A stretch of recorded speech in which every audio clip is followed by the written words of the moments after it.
Stream, and I was just gonna get started.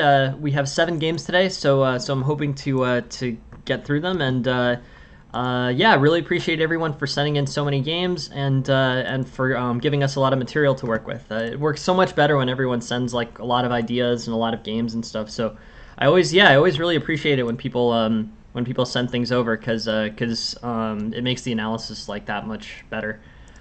Yeah, so the first game was from Cobra, R8 Cobra from Reddit.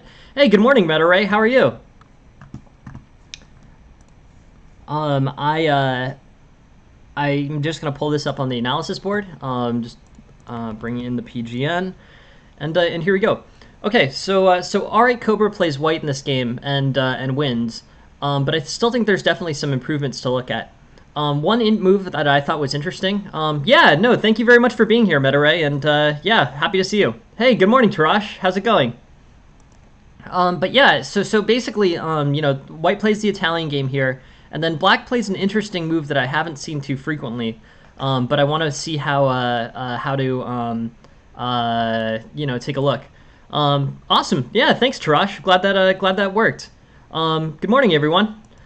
Yeah, so here, basically, white plays the Italian game, and then black plays this move, which I think is probably fairly low on on the list, but it is here, bishop to b4. So I'm kind of wondering how we can, sure, yeah, no, send it over, Tarash. We're full for this morning, and just in case anyone is curious, I can't do the stream tonight. So the next stream is going to be at 10 a.m. Tomorrow morning. But after today, we'll be back on a normal schedule. Jen was nice enough to throw me a birthday party for tonight. My birthday was like a month ago though, but Jen's throwing me a birthday party for tonight, so I can't do the 6:05 p.m. stream. Thank you. It's belated. My birthday was a month ago, but Jen's been keeping me in suspense about what my birthday party would be. So. I unfortunately cannot do the stream tonight, but I will be doing something fun, I'm sure. Anyways, yeah, thank you very much for sending that to Rosh, and thank you for the birthday wishes. So yeah, basically here, white plays the Italian game, and black plays bishop to b4. I was sort of curious. Thank you, Agent. But yeah, no. So here I was really curious about how how does white sort of exploit this misplaced bishop? One of the thanks MetaRay, thanks everyone. Just really appreciate it. But yeah, so bishop doesn't really belong on this diagonal. Among other things, the move that challenges the justification for this bishop immediately. Thank you, guys. Yeah, so knight to c3 is the move that basically draws in this bishop. It raises the question that should this bishop take the knight or not? And the question is like if the bishop's on the b4 square and the knight. Thank you very much, Kira. Good morning, and thank you for being on the stream. Thanks, everyone. Yeah, no. So here, yeah, I guess I was curious. About knight c3 is like basically saying from a fundamental perspective, like if the bishop's played to b4, why is it there if not to exploit either the pin or to trade off for the knight? But yeah, knight c3 is an idea. Basically straightforward development, and then basically sort of wondering why the bishop is on b4 as opposed to c5. C5 being the most common diagonal in the Italian game. Bishop to b4, knight c3, knight f6, d3, d6, and this looks like a pretty reasonable kind of Italian game. The bishop never moved from c5 to b4, so I guess technically that saves a tempo. But here, basically white is equalized. It's an equal position out of the Italian game. This position is going to have characteristics like bishop to g5, probably h6, bishop h4, g5, bishop g3, and then white will then undermine these moved pawns with h4. But it's interesting. But yeah, so yeah, this bishop goes to g5, and basically, the opening kind of continues in a normal Italian game fashion. So I'm not sure that main line, that knight c3, is the correct refutation. A more direct response. Wow, great job, Kiro. No, I think you're in good shape. I went over our game last night, Kiro, and I think it reflected something that's pretty legitimate, which is that you got an excellent position out of the. And I'm just in case for anyone else who wasn't here, Kiro and I played a few blitz games, and Kiro basically got an excellent position in one of them against me, and basically, yeah, no, I hope that analysis was helpful. Kiro got an excellent position out of the opening, and the middle game kind of went in a complicated direction tactically. But I think especially given that you were up so much, it's not long until you really can beat a lot of good NMs. At the end of the day, NMs have put in some time. But they're very beatable, and becoming an NM is something that I strongly believe that everyone can do with enough study. It's difficult but possible. So it wouldn't surprise me, if people are really willing to stick with it. NM's a very achievable goal, I think, for everyone. Strongly believe that. But Kiro's not. Kiro can win games against NMs periodically. He almost beat me. And with more tactical preps, I'm sure he would have won the game. Won the game that we played. So that analysis was the last one of the stream last night. But I really wanted to take a moment and tell basically recognize that Kiro is playing well, and the fact that he's beating an NM and that he's going to beat NMs at least sometimes is not surprising to me at all. NM does vary from country to country. FM is a little bit more standardized, but I don't know. It really depends on how hard you work and how much time you put in. But I know from experience, anyone can become an NM.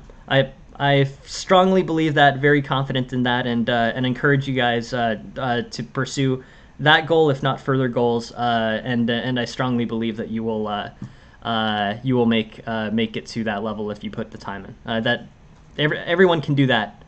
I don't play FIDE that frequently. It's somewhere above, I think 20, 60, 50, somewhere around there. It's usually it's over 2,000, but not particularly high. It's not super actively played. So I don't have that high a FIDE rating. But anyways, FIDE is the standardized system. That's a good system too. It's can be difficult to get FIDE tournaments in the United States, but the US is getting a little bit better with that. FIDE games are also skewed towards a slower time control, which is also part of the FIDE rating equation. Let me see. Feel free to keep sending games over, Kiro. Very interested in seeing them. So bishop b4, c3, bishop a5, and then d4, I think. Either d4 or b4. But I think this is probably, this is a solid move, knight c3. If we go to the opening book here, against this unusual bishop to b4 move, knight c3 is most of the games, castles is one of the games, and c3, which I think is the most intuitive, is what the engine gives us the best. c3, bishop a5, b4. So b4, the value of b4 is basically that, on d4, this leads to a lot of complexity and a pin along the a5 e1 diagonal. So that's a little bit tricky. White heads this off by playing b4, and the bishop moves to b6, and now a4, a6, a5, I believe, and the bishop's over there, and then queen can play to b3 and start an attack. Development will go to d3, knight d2, or maybe get the bishop to e3 first, then knight d2. But yeah, it is. It has some aspects of the Evans Gambit, which is super interesting. Basically this bishop b4 is an unusual opening, but it does have aspects of the Evans Gambit, because in the Evans Gambit the b pawn is gone, so b4 can't be played. This is basically like the Evans Gambit if there was no gambit. So if the Evans Gambit plays out equally, this should be a pawn better for white because the b4 pawn is still there. Um, uh, yeah, no, that makes complete sense, Electric. I'm happy to analyze anything, and I honestly I believe that all the games have instructional value. In many cases, yeah, it can be clear where things went wrong tactically, and generally in tactical positions, I can't analyze any better than the camera, or sorry, the engine. But basically the thing about never feel free to, or always feel free to send games in of any kind. But tactical wins I can't add as much value as more strategic games, just because the engine outplays everybody tactically. So the engine will give the best guidance for tactical improvements. Here, b4, bishop b6, b5, knight a5, bishop d3, knight f6, and basically black's equalized here. So my question is, where's the inefficiency, right? b5, knight to a5 is the best line for black. I guess b5 is a little bit committal. b5 is not on the list of moves that that the engine recommends. Basically, I think something like queen b3. But there's many kingside openings like the Rui Lopez or the Italian game where the knight plays to a5 anyways. So the b4 to b5 is not really an improvement. It may overextend these pawns, these types of pawn moves are great post castle and queenside when you can start attacking the king with them. But here I don't think white really sees any improvement by playing b5 from b4. Just leaving the pawn on b4 and starting a more natural developing situation. Bishop e3, knight d2, castles. I think that's probably a better way for white to play this. The engine is recommending castles. So b5, knight a5, bishop d3. Let's see. So b5, bishop a3. Bishop b3? Oh, bishop a3. Yeah, later maybe. But knight to a5. I don't think this is much of an improvement for white's position. Even okay. So the bishop develops to a3, which is interesting, could be valuable. But I feel like d6 shuts that down reasonably quickly. I don't know. It's an interesting question. It feels a little bit overextended to me, but it's interesting. Interesting, Ateratus. I think it's a good question, Ateratus. I think I would say the best route for me in terms of avoiding simple errors has just been to do tons and tons of tactical prep, especially quicker tactical prep like Puzzle Battle, Puzzle Rush. Those seem to make you more deliberate and less likely to hang pieces. There's other games like there's other approaches. Like I think there's one called like the Amateur's Mind or the Grandmaster's Mind. I haven't read them, to be honest, but I think that they have kind of listed approaches to maintain focus and make sure that you don't hang pieces. At class level, hanging pieces to 1 or 2 move tactics, many games are decided in this way. So getting those tactical positions and getting those tactical sites to be as strong as possible, I really think that those are your best step forward at class level. Just tons and tons of tactical prep will make you very strong very quickly. I think that's my best approach to that in Terratus. Lots of tactical prep will make you more deliberate. Possibly throw in like an additional time pressure there, so like Puzzle Battle, Puzzle Rush type speed tactics. But I think that's how to avoid these 1 and 2 move tactical misses that that are responsible for so many decisions at class level. But yeah, so bishop b6, b5, and the bishop does get that a3 square and that diagonal.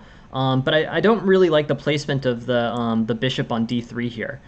This seems not that great. I understand it doesn't hurt the bishop's development if the bishop's due to develop on a3, but I don't know. I think going with more conventional plans here, with like d3, bishop to g5, knight to t2, and castles, This is probably this to me seems like a more reasonable way. I think there's value in the traditional development here. I think this pawn center has the potential to be helpful for white. White secured a big space advantage on the queen side, and I think with normal development, the spatial advantage on the queen side is going to be retained, and then normal development will transpose this into a normal game. With white basically having this one pawn worth spatial advantage. So b5 is an idea, but I don't know. I'm a fan of traditional development on this one. Knight g4 is interesting. I think knight f3 is probably a little bit less complicated. Knight takes e4 here is kind of interesting, but the engine's advocating for knight takes g4, bishop takes knight takes g4, bishop takes g4, bishop takes g4, queen takes g4, and then black I think has f5, which is going to be difficult for white to meet, I think.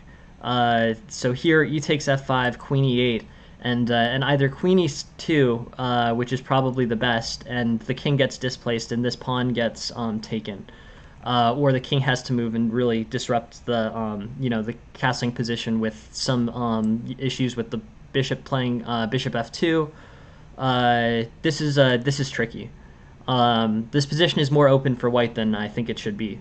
So when this position basically gets really open for white, I think traditional moves like castles, d4 will end up kind of moving things in the right direction. But yeah, it's really, I mean, this is interesting. Here black is showing a big positional advantage. White allows queen takes f2. This I think is not kind of the right. I think basically allowing this can be problematic for white. Now basically this on the king side black is winning, on the center black is probably winning, and the pieces are a lot looser than they were before. I think allowing queen f2 is not so great. Castles here and white is up slightly. But if the queen to f2, queen takes f2 threat gets missed, this can be a problem. That said, this continues on, and then black basically turns this around. It's a castles, rook takes, rook e8, and now white is white is in relatively good shape. Bishop takes f4, and the mate threat gets missed. So overall, in terms of looking at this game, Cobra, I think basically the pieces that I would focus the most on, I'm not a big fan of b5 here. I think your opponent's played an interesting opening with bishop to b4, which has given the position some. Yeah, no. Sorry, I'm just focused on the game, but yeah, everyone should feel free to speak and share their thoughts. Like I really, it's great to hear from everyone. And I really hope everyone feels encouraged to speak in the chat, because I'm very interested in hearing what you have to say and what your thought processes are on these various things. So I completely agree with Armada Felion here, and yeah, definitely everybody should feel free to speak and share their ideas on positions. We're all learning together here. None of us are Magnus Carlsen or grandmasters. So if it's helpful for your understanding to post anything in the chat. Please do. I'm really happy to hear from everyone and see where everyone's at and how they're thinking about things. It's super helpful. It's super helpful in terms of both, helping me understand where, what people are thinking about in terms of chess, and where, I might be more helpful as a teacher.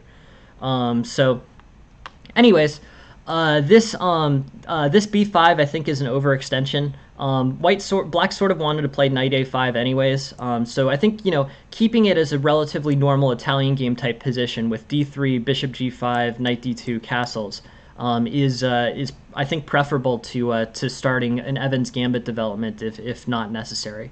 That's my opinion. But overall, this this opening should be fine for white. But bishop to d3 creates some developmental advantages on d2. Anyways, this knight f3 I think was tactically a little bit stronger than knight g4, and I think allowing queen takes f2 here was problematic.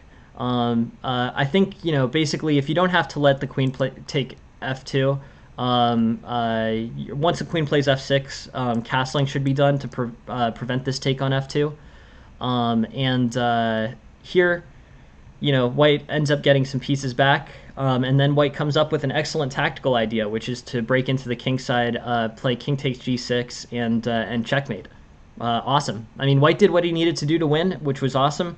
The places I'd revisit are b5 for a fundamental from a fundamental perspective. I'd keep the development relatively normal and not push for black to play knight a5, and then I would definitely try to avoid allowing f2 to be played. So castling here. That said, great chances were made out of a tactically somewhat difficult position, and it's a great win. But looking at this game, I think those are the two things to pay attention to. Watch the pawn on f2. This is white's weakest square. Castling, castling is a way to stop that threat here. And then that b5 move, basically, I think overextending the white queenside pawns at that point in the game are the two moves that I would take a look at. But overall, thank you very much for sending the game, Cobra. Please keep sending them. Very interested in seeing your development in terms of chess. I'd recommend some tactics training. I think everyone benefits from that, including myself. But that's where I put some time in. I think that's your quickest return, tactics training on either chess.com, Chess Battle, or Chess Puzzle Rush, or Puzzle Battle, and chess.com and chesstempo.com is a free alternative as well. Hey, thank you very much for the observe, Mark. I really appreciate it. Thanks for joining the stream. So let's look at let's take this from black's perspective. Amet or Random Carrot sent this game, and it's another game out of the Traxler opening. We've seen the Traxler a good amount on this stream, and just so everybody knows, the Traxler opening goes like this: knight f3, knight c6, bishop c4, knight f6, knight g5, and then the key part that makes it a Traxler line is as opposed to playing d5 here. So if d5 is played, okay, it's this Italian game knight attack. But if bishop to c5 is played, this is the Traxler. This is defined as the Traxler counterattack. Generally, bishop takes is slightly better from an objective perspective than knight takes. But on knight takes, bishop takes f2 is the move. Yes, this is the Aphelion counterattack. We need to know exactly. What's the Aphelion attack move order? Do you know it? Because I want to make that happen. I would like a particular line in the Traxler game to be the Aphelion counterattack. Well, I think you should pick one Aphelion, and then we will make that the Aphelion counterattack. I like that. I like that as an idea, and I definitely think that's a good idea for things to do it. Well, if there's any sidelines or anything in particular you'd like to define, I definitely think naming it the Aphelion counterattack is something that we might have a shot to try to do. So I like that idea a lot. Anyways, this line is the Traxler counterattack. When people talk about the Traxler counterattack, bishop to c5. Here, knight takes f2, bishop takes f2, and king f1 is objectively better than king takes f2. On king takes f2, there's some problems. Knight takes e4, and king g1, queen h4, g3, knight takes g3, knight takes h8, knight d4. And basically, this plays out into a forced draw. So white draws here.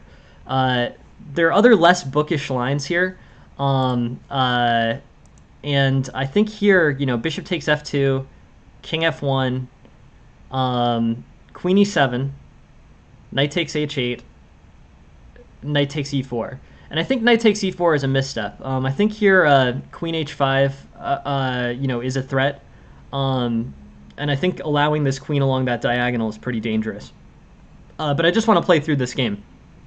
g6, bishop to f7. I think queen takes f7 is probably black's best alternative here. I'm not sure if that's what was played.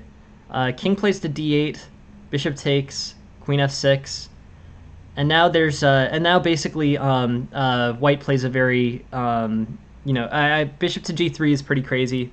White has a big lead. Queen to f2, king to d3, and now I think black's gonna win this game pretty comfortably. The king is very displaced here. So anyways, this is an interesting thing that can happen in the Traxler attack. Knight f3, knight c6, bishop c5, and bishop takes f2. Yeah, it's very tactical. To be honest, we've gone over it a good amount of times. I want to just look at this because this is a pretty crazy situation. But overall, this is a situation in which the king makes it to c4 and the king makes it to b3, and white's still showing an 11-point advantage. So that in isolation, I think, is a pretty extreme situation. It's weird to have an 11-point advantage and have black be losing by so much. Look at that. I mean, this is pretty wild. So anyways, I think the main things in terms of the Traxler attack, just since we've gone through it, is ways to sidestep this. So the most intuitive way to sidestep this is d5. d5, e takes d5, knight a5, and white's attack is basically diffused. This is a way to sidestep the potential Traxler attack with bishop c5 and bishop takes f2. This doesn't take as much theory to learn, and it equalizes for black, so realistically, this is probably black's best practical alternative to this knight g5 move order in the Italian. Bishop c5 is where it becomes the Traxler. Knight takes f2, bishop takes f2, king f1, queen e7, knight takes h8, and either bishop knight takes e4 is okay, but bishop to b6 is the preferred move. Sure, yeah. Let's look at the line where where black plays b5 instead of knight a5. Sure, we can do that. Knight c6, knight f6, and then here d5 pawn takes b5. This is pretty interesting. This is another sideline in this aggressive knight attack. Here, the main line is bishop to f1, in which case either knight to d4 or h6, or I think these are fine moves too. Queen takes d5, knight takes d5. But black basically equalizes and has a, or I guess, I don't know. I mean, I'm surprised. White gets a pretty positive eval here relative to what I was expecting. Here, knight a5 is the best move. I'm just looking at the eval here. Knight a5 leads to relative equality. I mean, this might be a little better for white, but not by much. So knight a5 I think is a better alternative to b5. So I'm going to propose. With everything in mind, basically this move order in mind, and that move order is e4, knight f3, knight c6, bishop c4, knight to g5. I'm going to recommend that black play pawn d5, pawn takes pawn, knight a5. This basically equalizes. It could potentially gambit the pawn with bishop b5, c6, pawn takes. This could be equalizing, and it is kind of a it is somewhat of a gambit for black, but white's pieces are pretty displaced. So that's one line. The line that Electric Horse was interested in looking at, I believe, is Electric Horse. This b5 line. This d5. Okay, so d5, pawn takes d5, b5 is also a book playable alternative. Bishop f1 is the main line. On bishop takes b5, queen takes b5, and then either knight c3, queen takes g2, or queen takes d5, bishop takes c6, queen takes c6. But I think that all of this is worth sidestepping. I'm just going to give you the main suggestion here. d5, pawn takes d5, knight a5, and this is going to lead to a a stable situation in which the chances are roughly equal. So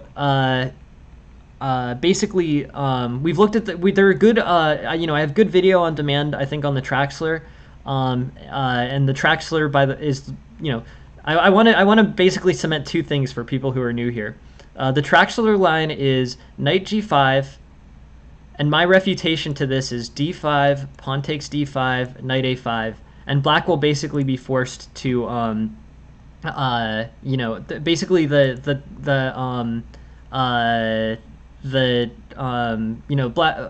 black is basically refuting white's line. This is the best alternative for black. D5, pawn takes d5, knight a5, and now the white, basically no threats are going to be made on f7, and white's going to be misplaced here. This knight's going to have to move from g5 and after h6, and black will hold a developmental edge. So that's that. The other ways of looking at this, but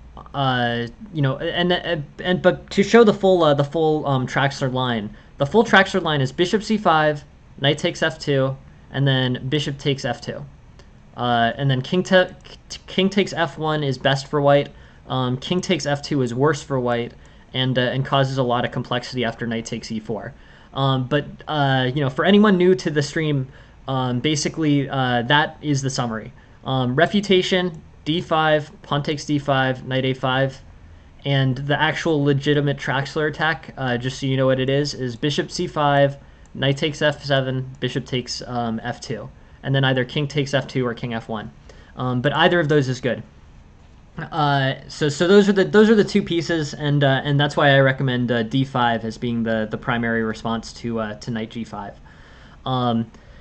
Anyways, that is a very interesting game, Amet. The actual game is crazy. I want to play through it just because I want to show how crazy it is. Basically, this is a Traxler line accepted where everything moves out, and white moves his king to c4, but is still winning by a lot. And it's a very kind of generally crazy situation that black actually ends up winning with a few tactical, a few tactical imperfections for both sides. But black ends up winning this. Super interesting, super cool. Thank you very much, Random Carrot Amet, for sending it. And yeah, please keep sending them. The Traxler game is crazy. I definitely want to give credit for people brave enough to play that over the board. I'm gonna go with my refuting line: d5, pawn takes d5, knight a5, and sidestep it entirely. But for those who are brave enough to play bishop c5 and then bishop takes f2, very cool stuff and very cool games. So thank you very much for sending that, Amet. I appreciate you sending it, and please keep sending more games. They're super interesting. So let's take a look at this. This game was sent by Interitus, and I just want to check Interitus, since I know that you're here, or were here a minute ago. You were playing white in this game, right? I was pretty sure you were playing white, but I just wanted to confirm, just since I've forgotten what your chess.com screen name is. Either way, the board will play itself, but I just want to make sure that I'm looking at this from the correct perspective. So this is the friend. Okay, so you're playing it as black. All right, cool. Thank you, Interitus. So we'll take it from black's perspective. Thank you for speaking up, and I'll just label it because I have this spreadsheet now where I'm trying to match people's chess.com names to their Twitch names, and Reddit names, and Discord names. So yeah, awesome. All right, so I will write that down, and this game is played from the black perspective. But thank you very much for sending it, Interitus, yeah, let's take a look at this. So you play the French, solid opening. White plays the French advance. I'm not a huge fan of the French advance. I play the mainline French as white. French advance basically, has some characteristics with e5 that can be difficult. The pawn's not basically, in summary, like the French advance is not not really the that helpful a move for white. The pawn is not much better on e5 than it is on e4, if it's better at all. It can be undermined a little bit more easily with f6. And when I look at the French and I look at French theory, I always think of Reuben Fine's. Yeah, the pawn is potentially overextended at e5. That I think is the correct summary, Tarash. And with the pawn overextended on e5, this d4 e5 structure becomes more attackable. There's basically a really good theoretical write-up of the French in very broad terms in Reuben Fine's ideas behind the chess openings. But basically, in this book, they do an analysis of pawn structures where they're looking at the value of, black relative to white in the French game. And basically, what the important characteristic is, if white can maintain this d4 e5 structure for the whole game, white is very likely to win that game and very likely to have favorable play the whole way and get much better chances. If black can succeed in undermining the d4 e5 structure, then white is either equal or worse. So basically, black is trying to disrupt d4 e5. That's a big aspect of the French game, and white is trying to maintain d4 e5. So basically, all of the moves that black plays, c5, f6, knight c6, all the moves that can potentially undermine this structure are to achieve this goal of disrupting the d4 e5 structure. If he succeeds, then he's equal or better, and basically the fight in the French is over that white pawn structure. So here, this all looks good. These are main lines. Pawn takes. By the way, knight can't take here because this bishop to b5 discovery is pretty dangerous. Let's see. I just want to take a look at your question, J Black and Electric Horse.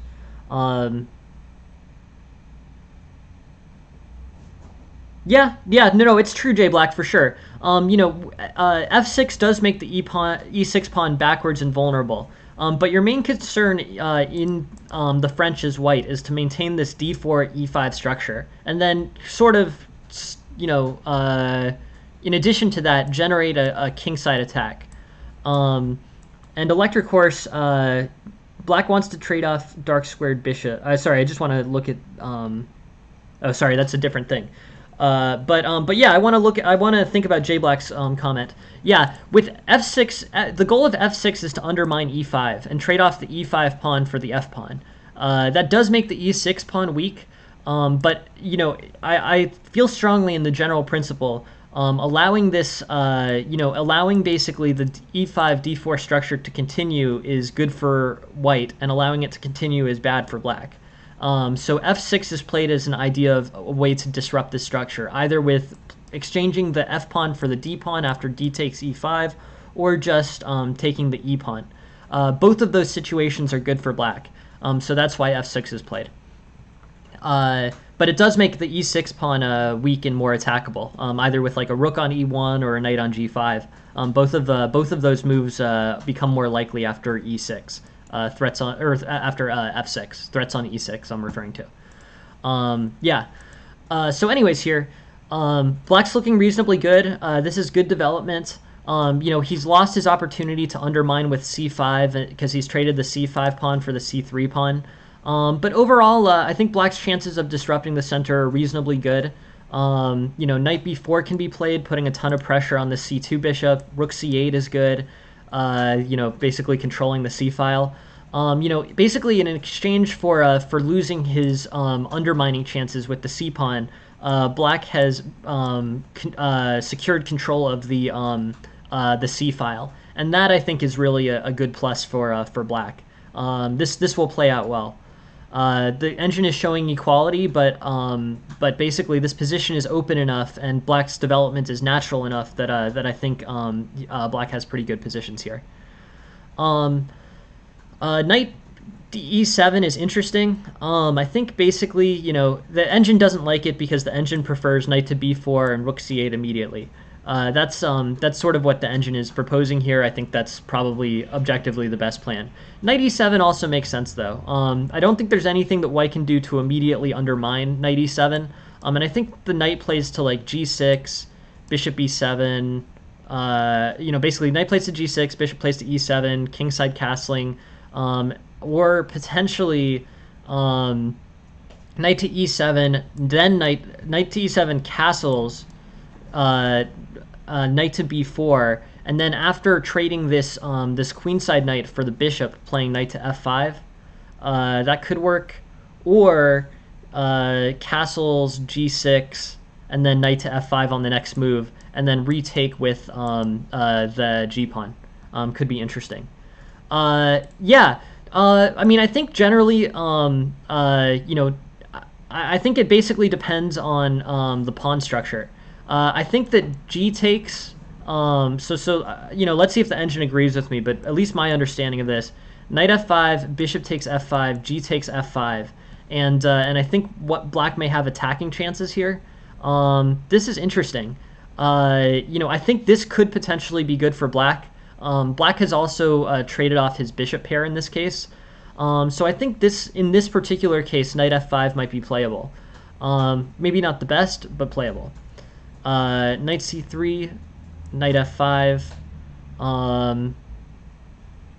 Yeah, I don't know. It's an interesting question. I think it depends on basically how good your attacking chances are going to be on the king side. White doesn't want to get rid of his light squared bishop. I agree with that. And basically, if White can get the bishop pair off the board, he's going to be heading towards a favorable endgame in an opening position.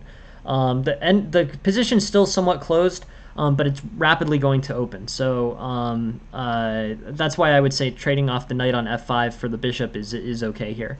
The knights are disproportionately strong in the French, but this is already starting to basically liquidate, basically. So the bishops are going to get relatively more and more valuable. So I think at the end of the day, playing knight f5 and trading for the bishop on c2 is okay. I would rather trade this knight for the bishop on c2 than get the knight posted on f5. I think that's probably a better strategy. But I think either way, trading off the light squared bishop for a knight is fine for black. Not a problem for black. But clearing off this d4 pawn, I think, is going to be a big point in this game.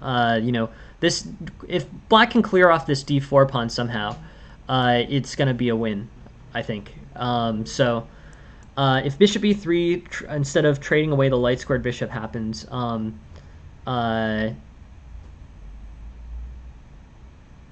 interesting question. Yeah, so bishop d3, bishop e3 here. G6, bishop e3. Is black taking on queen takes b2 too risky? No, I don't think so. I think you can do it. There are like poisoned pawn types of structures, and yeah, let's look at knight f5 line. Here, knight f5, bishop b3, queen takes b2. No, I think this is fine. I think basically no, I think the French, the French is playable. The French is definitely solid. It basically leads to a lot of pressure on the e4 pawn, and generally leads to e5 being played. So the French defense is not a refuted opening by any means. I don't think that's. I think that's not. I think French is very playable, and certainly at club level, I think it's playable. I've never heard anyone really refer to the French as being, bad or losing. You have to like the positions. You have to like the positions that you're getting out of the French, but you're still in a pretty good place with the French. You're still in a pretty good place as black playing the French game. But you have to like these kind of closed positions with valuable knights. At least in the opening. So it's interesting. But the poison pawn line, yeah. This is not the winner though. So here the pawn is not nearly as bad to take as it is in some cases. So say knight f5, bishop e3, queen takes b2. I mean, this isn't a perfect. This isn't the most realistic move order, but Queen takes b2 here is fine. No real problems for black on queen takes b2. Queen takes b2 gets to be a problem if the rook can quickly play to b1 and take the b7 pawn. That just isn't the case here. Thank you very much. Thank you very much for joining the stream, Electric Horse. Feel free to send over more games, and thank you for joining in and being here. So queen takes b2, and I think basically black is fine. This position looks about equal. Pressure exerted on c2 is good. Knight b4 is a good move played by black. Bishop to a4, bishop takes, knight c6. And here black's winning. So the pressure on how is white going to maintain this d4 pawn, either rook e1 or bishop e3, but neither of those is really ideal. The rook feels sort of misallocated there, and the bishop can get traded for can be traded for the knight on e3. Knight takes e3 if the bishop's on e3 probably isn't worth it. In this case, trading the f5 knight for white's dark squared bishop is probably not the best trade. It's better to so if bishop e3 gets played here, just leave it there. This structure is not particularly good for white, and I think basically here you're in a pretty good, basically that the bishop is executing the functions of a pawn here, basically. So just leave it. Don't trade it for the knight. There's no reason to.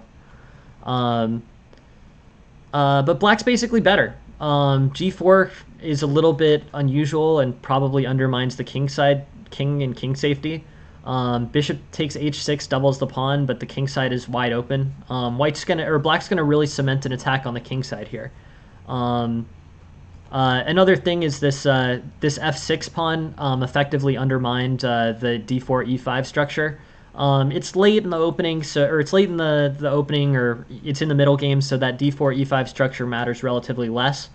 But black's assembling a big attack here, and ultimately I assume win. Oh, well, yeah. Okay, so here's an improvement. Basically this is just a tactical error. E5 here is completely fine for black, and this position holds, the defense holds, and black is up a good amount of material. So E5 and black has no problems. But unfortunately, black plays queen f6, which swings the game to a mate and 2 for white. This is just an attention error, Enteritus. The thing is, this is okay. So this is a 2-move tactic, right? It really does happen. It happens to all of us. Yeah, no. I mean, I think that's completely, that's completely understandable. These types of errors happen to everybody. E5 and black is fine, likely about to win here, or relatively close to winning here. Like moves like queen f3 are going to be good if the queen moves off the third rank. And there's tactics involving like queen h5, or like rook takes h2, queen h5 tactics.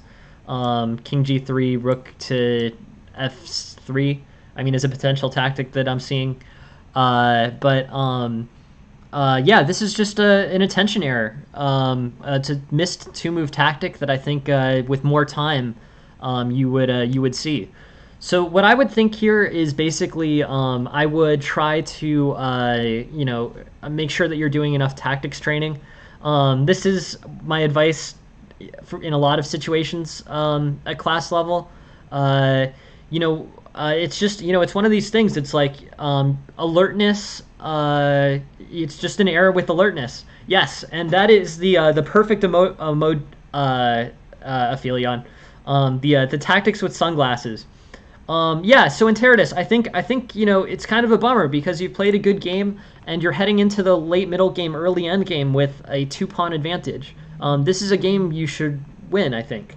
So it's very frustrating, and I've been in the situation myself at many points where you're about to win and you make a small tactical error and the game shifts. It definitely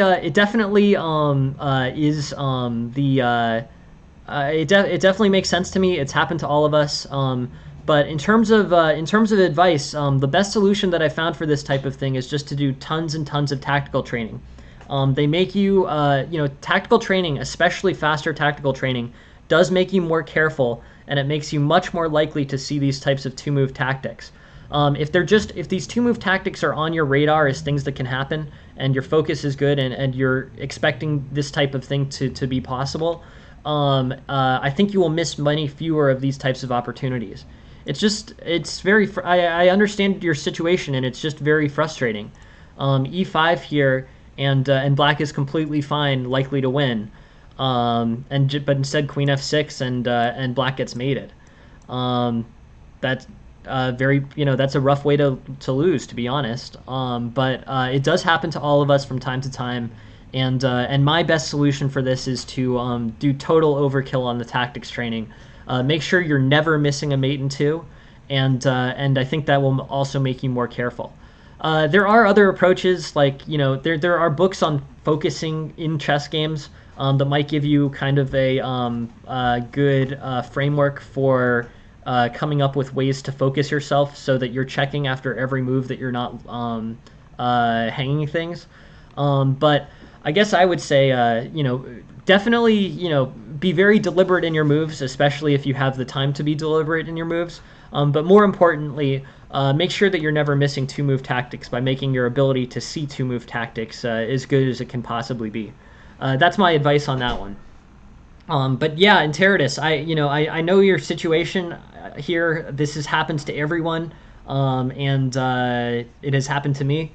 So yeah, no, it's disappointing.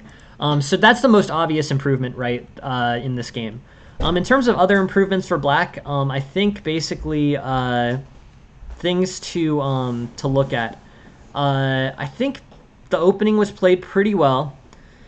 Knight to e7 is kind of interesting. So knight to e7 basically slows development. I think either it's counterintuitive to play knight to b4, but I think making this early threat to trade this knight for this very, basically very powerful, focused on the h7 bishop for white, white's white squared bishop, which is often pretty strong in the French, this is a rare case where it's probably good to move the same piece twice in an opening. Knight a7 makes sense from a fundamental perspective, which is why I feel difficult. It's kind of a difficult situation because developing your pieces is always good in the opening, but in this particular case, coming up with this quick way to trade your knight for white's strongest bishop in the French is an exception to develop all of your pieces as quickly as possible. It's knight b4 is objectively an improvement, but it's not a fundamentally it's not a fundamental move, which is why I feel less strongly about it. You played a fundamentally correct move. Knight e7 develops the knight, but basically knight b4 happens to be an improvement in this case. Otherwise, I think this was all pretty solid. White opens his kingside kind of unnecessarily. I think there's an inefficiency here. Bishop takes g3. Better rook to h6. This knight is pinned basically. It can't move. So yeah, rook h6, rook a d1. And here, I think black is just better. It's kind of a complicated position. Black probably wants to trade off the material. Black is attacking, so black generally wants to trade off material in positions where he's winning materially. Here it's a little bit less clear because these pieces are helpful in black's attack. On some random knight moves, like say knight to e2 here. Black is able to play rook takes f3, queen takes f3, rook takes h2. So that's a tactic to just keep in mind. But I think, in general, black played this pretty well. It's disappointing to end up losing a game in this way. Not a whole ton of, huge improvements here.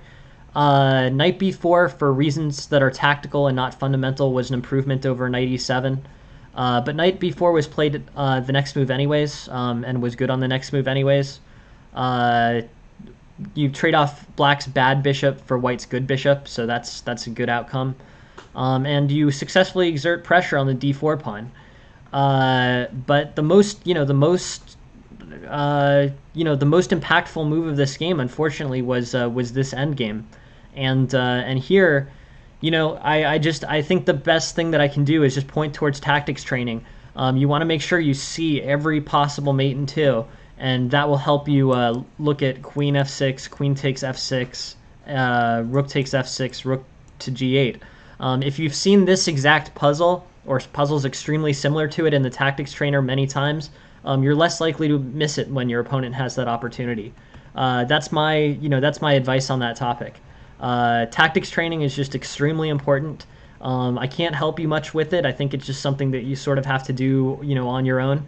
But if you do it, then I think you will improve quickly, and this position, which turned out as a loss, turns into a win for you. And turning losses into wins makes a big difference in your overall rating and strength. In this situation, black's winning. I mean, the eval is -2. Black's played a good game, did a lot of fundamental things right, but with a missed mate in two, the whole game basically gets decided. So. Bummer, Interitus. Thank you for sending this game. I thought it was a really well played game up until this final error. Stick with the tactics so that you see possibilities like queen f6, queen takes f6, and rook g8. It's tough.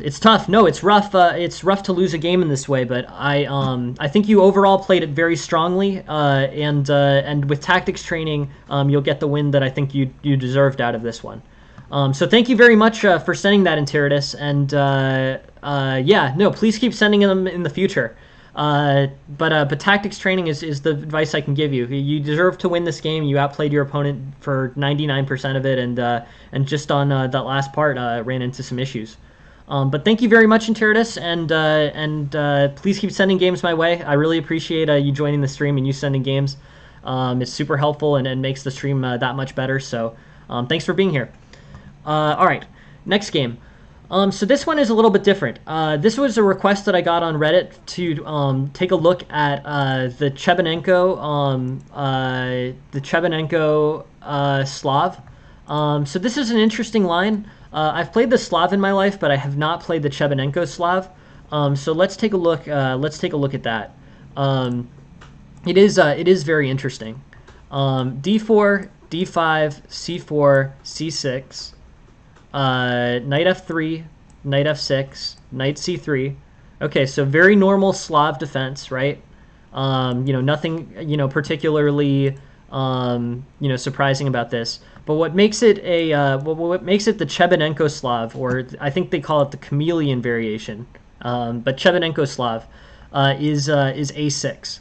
I've definitely seen it. I've seen it. I've played the white side of this a few times and seen a6. But there's a number of different choices here. The most interesting, I think, actually, is the second most popular option, c5. With c5, basically white restricts black's position here. This c5, and black has a spatial disadvantage. It is risking overextension, but it's really taking away squares from this black bishop. What should this black bishop do? It's not, incredibly clear to me, right? I guess probably, move to g7, and then run into white's d4 pawn. But overall, it's pretty tricky. It's a tough decision, and will require some type of unusual maneuvering by black, I think. So anyways, this is the second most popular line. Other lines for white, and I'll just play the top four. E3, C5, number 2, A4, which counters B5 and works out somewhat symmetrically to the A6 pawn. And C takes D5. C takes D5 I like probably the least of these, but I think basically I don't know. It just simplifies the position more than white needs to. Um, Also, white is basically playing a closed game, so or white has tried to play a closed game, so opening the position up like this is not what I think white most thematically wants. Then bishop f4. Um, this exchange Slav is interesting with with a6 mixed in. The analysis looks good. It looks like white never lost the initiative, but thematically it's a little bit different than the others. The move that I think is the most interesting and the one that I want to spend the most time on in this analysis is c5. C5 is really interesting. It's the eval is much better than the exchange line that we were looking at, so I take that first. And it has specific characteristics that make it difficult to undermine. Moves like b6 I'm curious about, but I don't know if they can be used to successfully undermine the center here. So my intuitive play is b6, b4, a5, and then a3 can't be played because b takes b4 and then takes b4 and then rook takes a1. But here queen a4, and then knight e4, and then bishop to b2. This is interesting.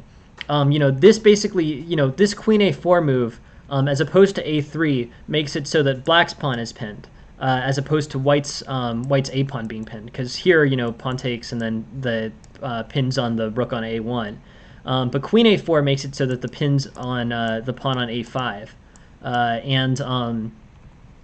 so that's interesting, and it allows white to maintain this this very dominant pawn structure.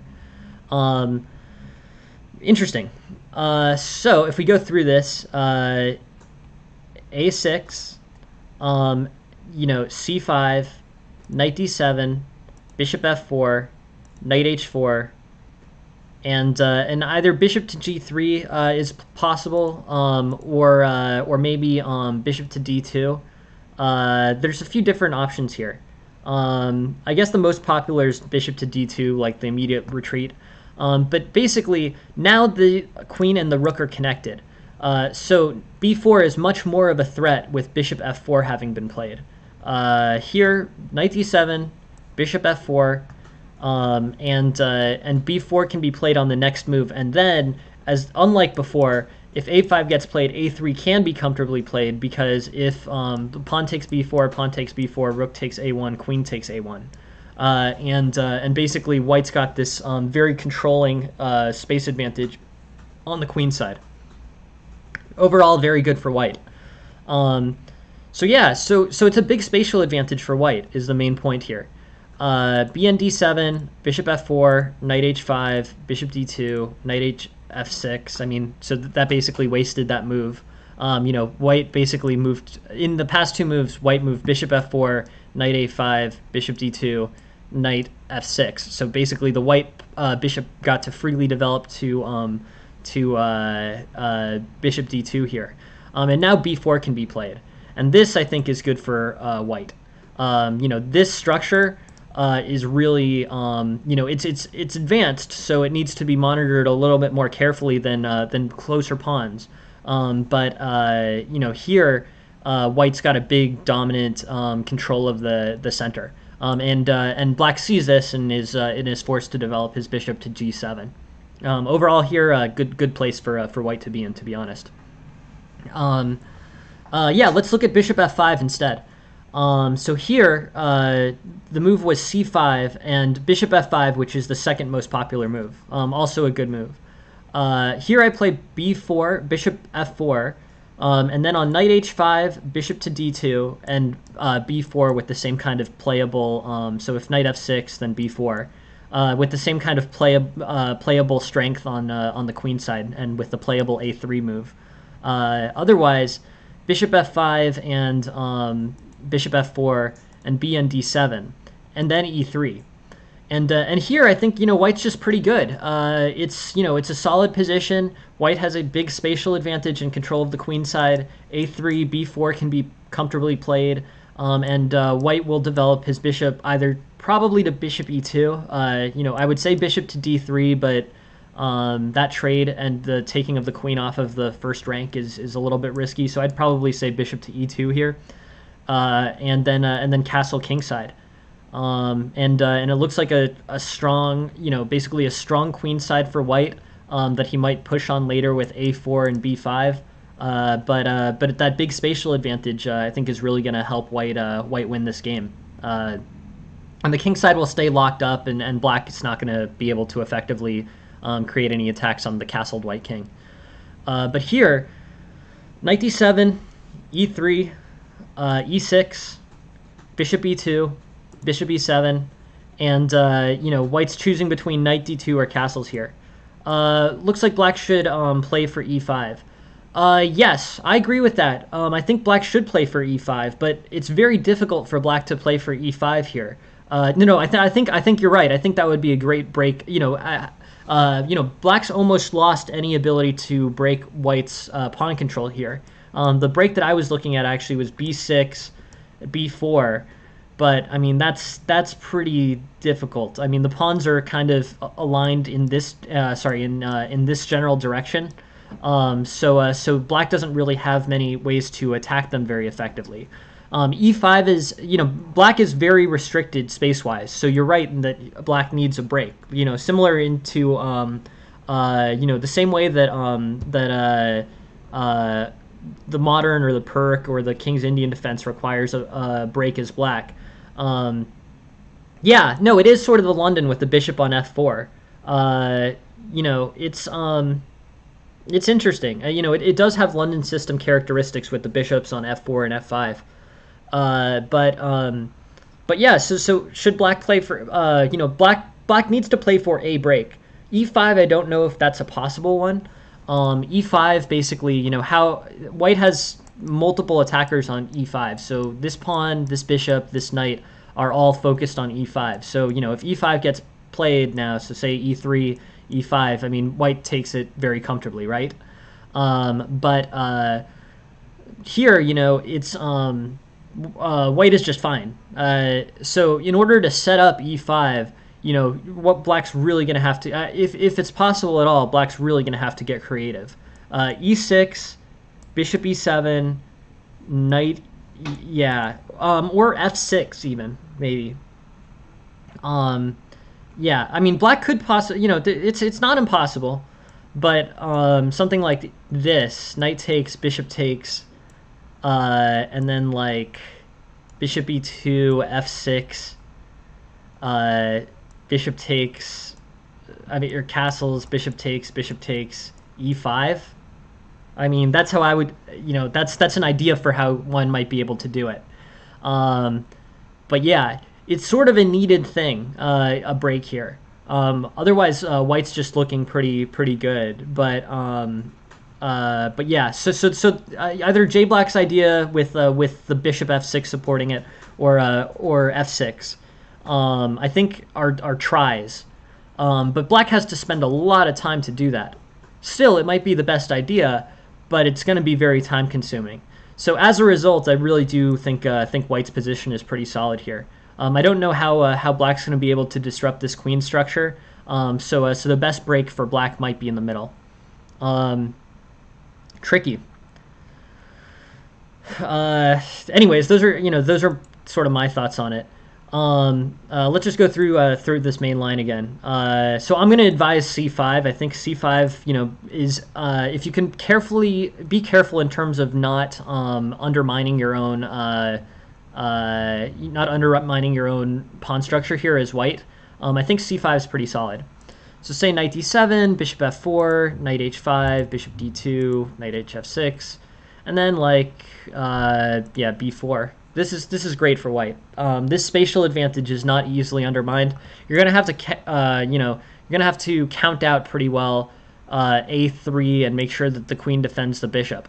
But overall here, this is a very playable opening for white, and one that I think plays out reasonably intuitively. The only thing I would suggest on this bishop f4 move is bishop g3 is playable, but I wouldn't advise for it. I would play bishop to d2. This knight is displaced on knight h5 so much to the point basically where HNF6 is one of the preferred lines. So here, e3, and white can sort of comfortably develop, and black will struggle to find a way to come up with like an e5 break. Yeah, let's see. Is it possible to do e5? Interesting. So that's here, with the knight still on h5. So yeah, so let's look. E5 is in this opening book, and on it, knight takes, pawn takes, and then basically the preferred move is queen c7. Let's look at the opening theory here. So it's either queen e7, queen c7, which is the engine line, or bishop takes c5. In terms of what looks the most intuitive here, yeah, the knight is definitely displaced. There's no doubt about that. But say queen e7, e4, queen takes, bishop e2, knight f6, e takes, bishop takes, and here, yeah, no, the knight is displaced. I mean, for sure. But how does white really exploit it? I'm thinking after queen e7, I like almost b4 here. I wonder if that's playable. I'm wondering if that's playable. Holding the c5, because I like having this this basically spatial advantage on the queen side enough that on queen e7, b4 is fine. But I don't know. Knight takes, takes, queen c7, or queen e7. On queen e7, main opening line, e4. But bishop e3 I think is interesting. Queen takes, bishop d4. I mean, overall, basically, black's going to have to play chess, and both sides are going to have to play chess, and it's this pawn structure is advantageous for white. The bishop is getting sort of misused. I mean, generally using the bishop on a closed diagonal like this, like a pawn, is not making full use of the bishop's ability. But it is on the fianchetto, so this is pretty much okay. So I just want to go through that. The question was e5 is e5 playable in this move 7 with the knight on h5? Here, knight takes, pawn takes, queen to e7, bishop to e3, queen takes e4, bishop to d4. Yeah, no, of course, Metaray. No, thank you very much for the idea, and that game is definitely playable. Looks about equal. White's actually still a little bit better even. But yeah, that particular e5 move, the key move for white against e5 is knight takes as opposed to pawn takes. Let's just look at pawn takes. Pawn takes eval, knight takes c5, and then this pawn structures. This e5 pawn is weak and only held by the knight. So yeah, here I guess I would say yeah, white's in a pretty good place. Nothing too exciting, and really just kind of a playable game exiting the opening. But e5 is an interesting idea for sure. So knight h5, bishop d2, e5, and then the key move knight takes, pawn takes, queen e7, bishop e3, queen takes d4, bishop d4. Yeah, so that's an interesting line. I mean, I guess I would say basically, I don't know. I mean, white's better, so this is a fine line for white. But anyways, the most so having taken a look at this and prepped a little bit for this, I think the best line for white is this c5 move against this Chebanenko chameleon opening for black. c5 here, and white's in a good place. Knight d7, bishop g5, h6, bishop f4. Black's queen side is very restricted, and a high priority for white is developing this bishop as well. Bishop f4, and b4 becomes much playable, and white may be able to make permanent this this spatial advantage on the queen side. That's what I would say. But a very interesting opening. I'm glad we got to play through a few lines. Still, much more study to be done. All of these I'm happy to look at again, or to look at different lines in them. But I really appreciate the suggestion from Reddit and the advice to take a look at this opening. Got to learn a lot more about the intricacies of A6. Basically, just in general, A6 in the Queen's Gambit, and C5 controls things for white pretty comfortably. This leads to a lot of good lines where white has a spatial advantage on the queen side. A6 is probably on the passive side, but at the end of the day, this is a game, and black can also play this. This is playable for both sides, but I recommend 5c5 on a6 on 4a6. Interesting opening, an interesting idea to take a look at that one. All right, the next one's also from Reddit. This is Velas6. Thank you very much for sending the game. I'm really happy to have you on the stream, and yeah, please keep sending games. And I hope we can get a good look at this game. Thank you very much for sending it in for analysis. Let's take a look at this. All right. So Velas is playing white, but yeah, let's see what happens. So it's an early London system against knight f6. Or I guess London system comes with c4 first. I associate bishop f4 with the London system. Yeah, no worries, MetaRay. No, thank you very much for being here, and yeah, please keep sending games. I'm really happy to have you join the stream. So yeah, hopefully this can be helpful. But d4, knight f6, and then bishop f4, could transpose into. So here it transposes into the London, right? But bishop f4, I call the London move. I guess it's technically still the Indian game without c4, but whatever. Okay. There's a few different choices here for white. Basically here, e3 is what's played. E3 is a main line, completely fine. Knight f3 is an alternative. Knight c3 is also an alternative. Knight f, for the reasons of you usually need the c4 pawn to challenge the d5 pawn in queen's pawn games. The moves here that I would be looking at are e3 and knight f3. E3 is played, cool. And then the most aggressive response for black is c5. Here, knight f3 is playable and c3 is playable. C3 sort of transforms it into a semi-Slav with colors reversed, sort of. I mean, the bishop's on the other side of the pawn chain, but this type of d4, or this could be c4 d4 instead of c5 d5 against this structure here. But I think basically here, it's pretty solid, I guess. I have no real objections to this somewhat less challenging opening. It's conservative, I guess, but fine. So here, this is well-explored opening theory. The main line here is bishop to g3, bn d2, yeah, bishop takes d6 is okay. I wouldn't play bishop to d6. That brings the queen forward with momentum, but still playable and definitely within the opening book.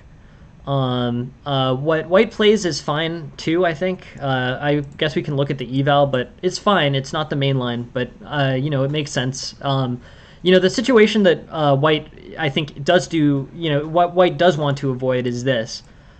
This pawn structure is not particularly strong for white. This leaves like a big weakness on e4, and it also leaves an inability to match black in the center. Black is doing better in the center in this situation, largely because all the attacks that white have, all the strength that white has on e5, which he does have, is sort of redundant. He doesn't need two pawns to support a knight push to e5. So basically here, I think white's in, white is correct in avoiding bishop takes f4 and then pawn takes f4. Bishop g5 here, and black has a few different options. Black plays bn d7.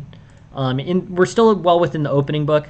The opening book suggests bishop to e7, c4, castles, knight c3, and now we're actually in a pretty standard-looking Queen's Gambit decline.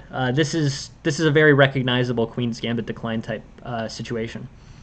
So black plays something somewhat unusual here by bn d7. The normal move here is on bishop g5, play bishop e7. And then you're in very deeply booked Indian game Queen's I guess not Queen's Gambit decline till c4, then Queen's Gambit decline theory. But here bn d7, a little bit different structure than normal. The bishop's feels a little bit displaced on d6 without facing the other bishop, but mainly okay. I like c4. C4. So far as white, white has played one move that I thought was unusual, but otherwise has pretty much played this how I would play it. Bishop to g5 was an interesting idea, and it played out well because black didn't respond bishop to e7. But to this point, that's the only move where I think that white played something somewhat unorthodox. But c4 I think is great. I think now you're really transposing it into kind of relatively favorable Queen's Gambit decline. c6, okay. Now we're like, I don't know. They all sort of transpose into each other, but sort of semi-Slav type position. The bishop's a little weird on d6 now. It has no defense, but white can't really approach it, so whatever. Knight c3, castles, bishop d3, bishop takes. Okay, yeah. I think white's just a little, white's basically still has the initiative. Black hasn't equalized. Yeah, both sides can just sort of play in a fundamental way from here. Bishop takes, queen takes, e4, bishop d3, e5. Yeah, looks pretty solid. Okay. So here's the first move that the engine has a problem with. So I think bishop to c2 here, holding this e4 pawn is probably better. I think I understand bishop to yeah, no, I mean e5 is interesting. It does make me wonder if you can basically like trade off here, like queen takes, f4, and then either like queen d4, king h1 or something. I don't know. I do wonder if like there's a way to expand, trade it off and then expand with f4. That might give you good attacking chances, but here, d5 is just fine. I bet d5 is objectively better than the exchange. Knight takes, pawn takes, queen takes, and then f4. And white is starting to expand and might have attacking chances. I'm not sure though. It's sort of tough to decide. But yeah, interesting. D5, knight c5, and then either bishop to c2 or bishop to c2 over bishop to e2. I get bishop to e2 though. Bishop to e2 makes sense, right? I mean, this knight would be annoying on c4. So here knight goes to c4, and basically the knight could potentially get posted here. Moves like b5 potentially. But I don't know exactly. Queen e2, knight d6, a3, b4 or something. Yeah, no. I mean, it makes sense. It makes sense to me, Metaray. I think the logic behind not playing bishop e2 has to do with maintaining this diagonal. Like on bishop e2, this c4 pawn is defended, which is good. But if pawn takes, this bishop doesn't really have the same value along this diagonal that it otherwise would. And actually, d4 becomes playable, although probably not the best. Here you're probably supposed to play like rook d8 as white or as black. But here I think it's pretty it's an interesting position, but I think black is equalized. White was winning, so let's let's see if there's a move order that maintains white's advantage here. Because this is pretty good shape. c takes d5 is not that good. Rook takes d8 is not that. Rook to d8 is not that good. Knight to c5, and bishop to c2, and the e4 pawn is well held. This diagonal is still intact. I think partially because I'm thinking of why the eval favors bishop c2 so strongly over bishop to e2. I think what it's basically saying is that knight c4 is not actually that terrible. Knight c4 moves here, and b3 gets played, and then the knight doesn't really do anything after that. It either goes to knight a3, in which case it's spending a lot of time, trading for this bishop, which is not actually even that great because it's behind this d4 pawn, or this e4 pawn. I think it's saying that that basically it's better to maintain the later mobility. This diagonal, this a6 diagonal for the bishop is not super valuable. The only argument to be made for holding that diagonal with the bishop is to keep the knight off of c4. But keeping the knight off of c4 isn't actually that big a deal. b3 or knight a3, and that's sort of the end of that. So that I think is the logic behind moving the bishop to c2 instead of e2. It's just that this diagonal held by e2 to a6 by the light squared bishop is not actually that strong. Knight c4, b3, and the threat kind of ends. I mean, the knight can trade off for this good squared bishop, but it spent a lot of moves doing that. Is the point. Yeah, no. I hope this is helpful. End of the circle. I really yeah, no. I hope this is helpful, and I really appreciate having you here. Definitely feel free to send me more games. Send me some more material to look at. The more material sent to me, the better. To be honest, I'm looking over 12 games or so a day, so that means that 12 games at least need to get sent to me. So everybody, feel free to send me as much stuff as you want, and we'll make it part of the stream. There's lots of interesting games and lots of interesting instructional stuff to go over. I also learn a lot of stuff in terms of the openings. When you've been playing the same openings over and over, you kind of get stuck. Good question. I actually have a Discord, which is probably the best way to send me things. I have a Discord that has like a game submission section, yeah, feel free to post them on here. I think this is the best, or Jen's got it. And just in case anyone's new, Jen is my girlfriend. She's awesome and super supportive and helpful of the stream. She drew the tactics emote, which I love, and awesome. And yeah, please, more people the better. Like, my goal here is really just, I think that chess lessons should be free and available to everyone, regardless of other situations. We have the technology now to make chess lessons completely free at a pretty high level. So that's what I'm hoping to do here. So please, as much material as possible, and whatever you're the most interested in from a learning perspective. I'm super happy to do either your games or general concepts, whatever you're interested in and whatever works. But yeah, I think this is I'm really happy to be doing this stream, and I'm hoping it's helpful. So anyways, this knight on c2, this bishop on c2 versus e2. It's because this diagonal is not that valuable, and knight c4 is not as damaging as it first looks. Jen's the best.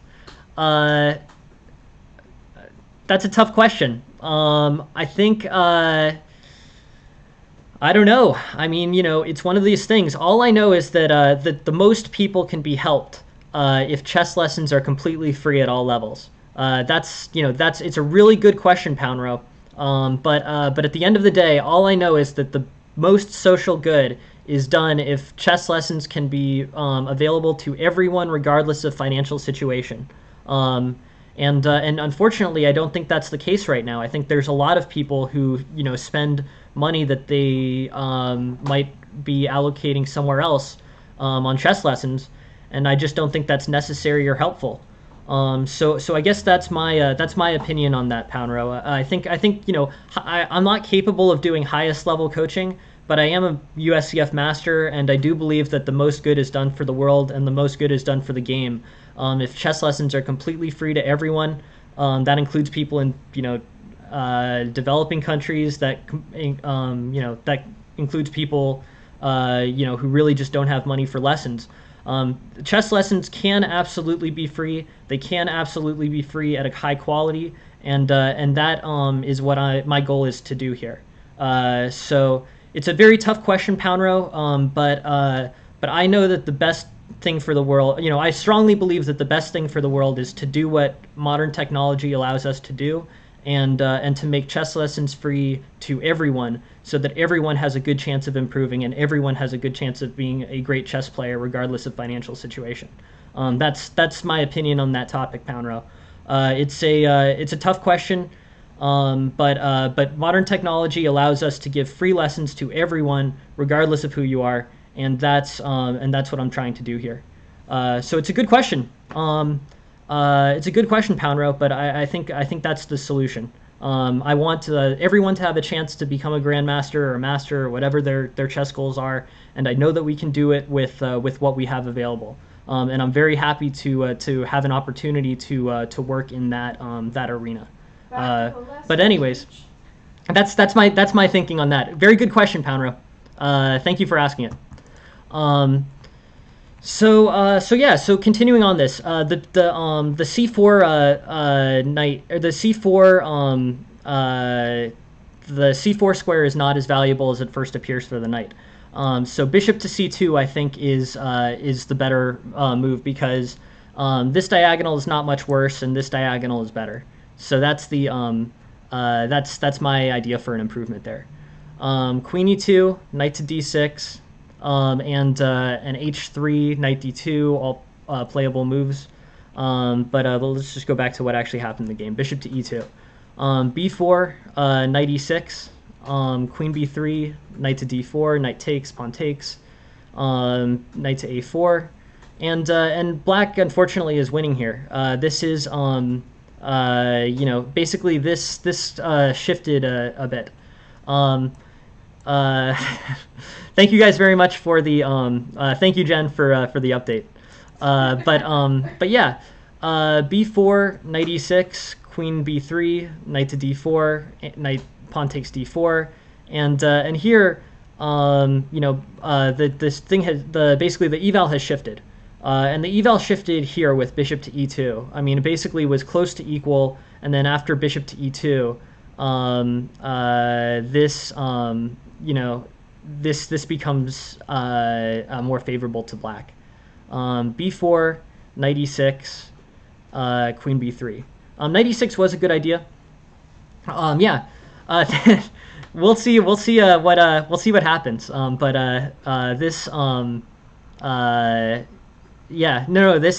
This is interesting. It's a very complicated game. I mean, it's a chess game basically.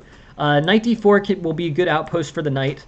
So knight d4, knight takes d4 can't be played because pawn takes, and then the knight has to move, and then queen takes e4. So that's a problem. This knight to d4, knight takes, pawn takes, knight to a4, queen takes, and c takes d5, e5, and yeah, we're in an interesting situation. This is somewhat better for black, but I really want to check to see where there was a sidestep here. Knight e6 was a good move. It exploits this pin on the queen. So I guess maybe because of knight e6, maybe b4 is not the best use of white's time. So either queen c1 or queen d2, and maybe potentially followed by queen to e3. I think that might be a better strategy for white. Tricky. This is interesting. So yeah, queen to c1, c takes d5, pawn takes d5, e4, queen g5, and yeah, interesting. Knight takes d5, I guess, is the main line, but this gets very tactically complicated. Will you lose the pawn if the queen moves on d5? Yeah, let's check. So let's look at the preferred engine move, queen c1. Here, pawn takes d5, pawn takes d5, Knight takes d5, knight takes d5, rook takes. And then in the most literal way, I think the answer is no, right? Because bishop c4, and then rook plays to d8, and then I think I was thinking bishop takes f7, but you're right. The king can take f7.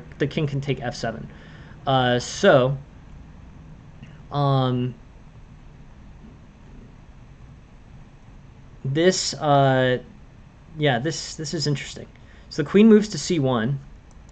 Okay, pawn takes, knight takes, rook takes, bishop c4, rook to d8, and you know, have you just lost a pawn as white, or as white? Yeah. So queen e3, and then bishop e6 is suggested. Okay, so this line clearly gives back the pawn, right? You know, the e5 pawn is traded. The other line, so here, knight takes, rook takes, bishop c4, rook d8, queen e3. So basically the key move in this combination where you're trading off the d5 is queen e3, and you know, it's basically queen e3, and you have pressure on this e5 pawn and the c5 knight. Most directly on the c5 pawn. I mean, you're threatening to take the e5 pawn the next move. So here, bishop e6, and actually even queen takes e5 is playable, right? So you get that pawn back. The answer is you do end up losing the d5 pawn, but you end up getting back the e5 pawn with your queen. So you don't actually, because of this tactic, you don't actually fully lose the queen completely. Queen c1, pawn takes, knight takes, rook takes, bishop b4, rook d8, queen e3, and the pawn can't successfully be yeah, no, for sure. You know, and I would really have to look at this position, and the only reason that I'm able to find that tactical response so quickly is because you know, I have the engine in front of me. But I'm wondering in a slow game, you know, if you could plausibly count this out. I think you probably could. So like queen c1, and then yes, you are giving this up. But at the end of this trade, bishop c4 is forced, or bishop c4 is forcing to the rook to move. And then queen to e3 becomes the next available move, and pressure on e5. I think that's the improvement. Also, f6 can't be played to defend the e5 pawn, so it's just that much more lost. Queen c1, pawn takes, knight takes, rook takes, queen bishop c4, rook d8, queen e3. And I'm wondering if knight d7 is at all playable, because that literally does hold on to the pawn, but then you just play rook a d1 and pressure on the rook. But yeah, I mean, it's that's a very tactically complicated way to hold on to, or to trade off that pawn for the e5 pawn. But the answer is yes, you get the e5 pawn for the d5 pawn, but you do lose the d5 pawn. Yeah, no, it is super complicated, right? I'm wondering if, like, you know, without seeing that line, if there's a better way. You know, there's also the option queen to d2. Really here as white, you're just sort of trying to advance the pieces. So c takes d5, e takes d5, e4, queen g5,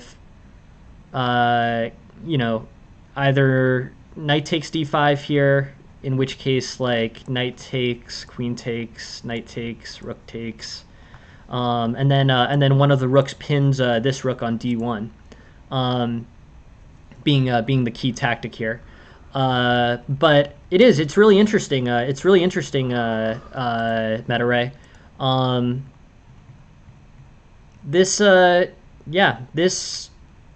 I mean, you know, black is better here, but it's a tactically complicated game. I mean, you basically have to play chess here, and it's going to come down to the tactical ability of white to hold on to as much as possible, and black's ability to try to win material here by liquidating the center. But that engine-assisted line, I think, is the best in terms of keeping material equal in the short term. Getting this e5 pawn. Super tactically complicated, though. And that's really what this is about, you know. I mean, you're basically in a situation where, you know, if you're to look at, like, strategies here, like, it's not really a strategic position. It's sort of a tactically complicated position where everyone's looking for, like, the best options. It's tricky. Tough to find out exactly what you're supposed to do. So here, basically, I think you just kind of, you know, you rely on your tactical training and execute to the best of your situation. But you kind of, you've moved out of the phase of the game where you're planning strategically or relying on opening preparation. Here, Black's just basically somewhat up in a tactically complicated position, and you know, White's doing his best to equalize, and then he does successfully. So you know, everything ended up liquidated in the center, and Black is in good shape, or White is in good shape. Both sides are equal here. White's using this back rank mate tactic to defend the rook, and yeah, it looks like it played out great actually. Yeah, White's better here heading into a winning endgame. But where were the improvements here? So I think the first one was basically with that. The first thing to think about is this bishop to g5 move is not theory. Not saying it's bad, but it's not the managing move. Yeah, no. I think you did great with that meta. I think you know, honestly, I have trouble with these kinds of positions where you're out of strategic planning and you're out of opening theory, because at the end of the day, it comes down to how well you can execute tactically. And that's, you know, something that I can tell, you know, I can explain a best plan for, but it's training that you're going to have to do on your own. And I think you did a great job in that position. I mean, basically, you were down 2.5 pawns, and then you equalized. So you know, you did excellently out of the position where you were slightly down. So very strong tactics there. But you know, I don't know how much value I can add to that. You know, it just comes to like you having strong tactics and strong ability to, like, what the grandmasters always use the phrase "play chess." I don't think you can. I think that's training that you have to do solo at the end of the day. So I think where I can help the most is, like, you know, bishop g5 here is interesting, but not, you know, not opening theory. I do think you made the right decision in avoiding this, you know, in avoiding this pawn structure. This pawn structure makes, you know, basically makes the e5 pawn well controlled, but overall liquidates the white center. So I think moving the bishop is the right idea. But the preferred move, I think, is you know what was actually really interesting? I saw someone play bishop e5 the other day, and that seemed to work pretty well. But the preferred move here is bishop to g3. You know, frequently the bishop doesn't actually take on g3, and if he does, I think that actually improves your position with this increased mobility. But bishop to g5, yeah, bishop to e5 is actually pretty interesting. If you look at the eval here, it's not actually that much worse. I was just thinking, because it was such an unusual looking move, and it doesn't. The thing about it is, it doesn't mess up the pawn structure. It keeps the pawn structure fine. The bad pawn structure that it's worth moving the bishop to avoid is the one that happens here. This is a noticeably weaker pawn structure.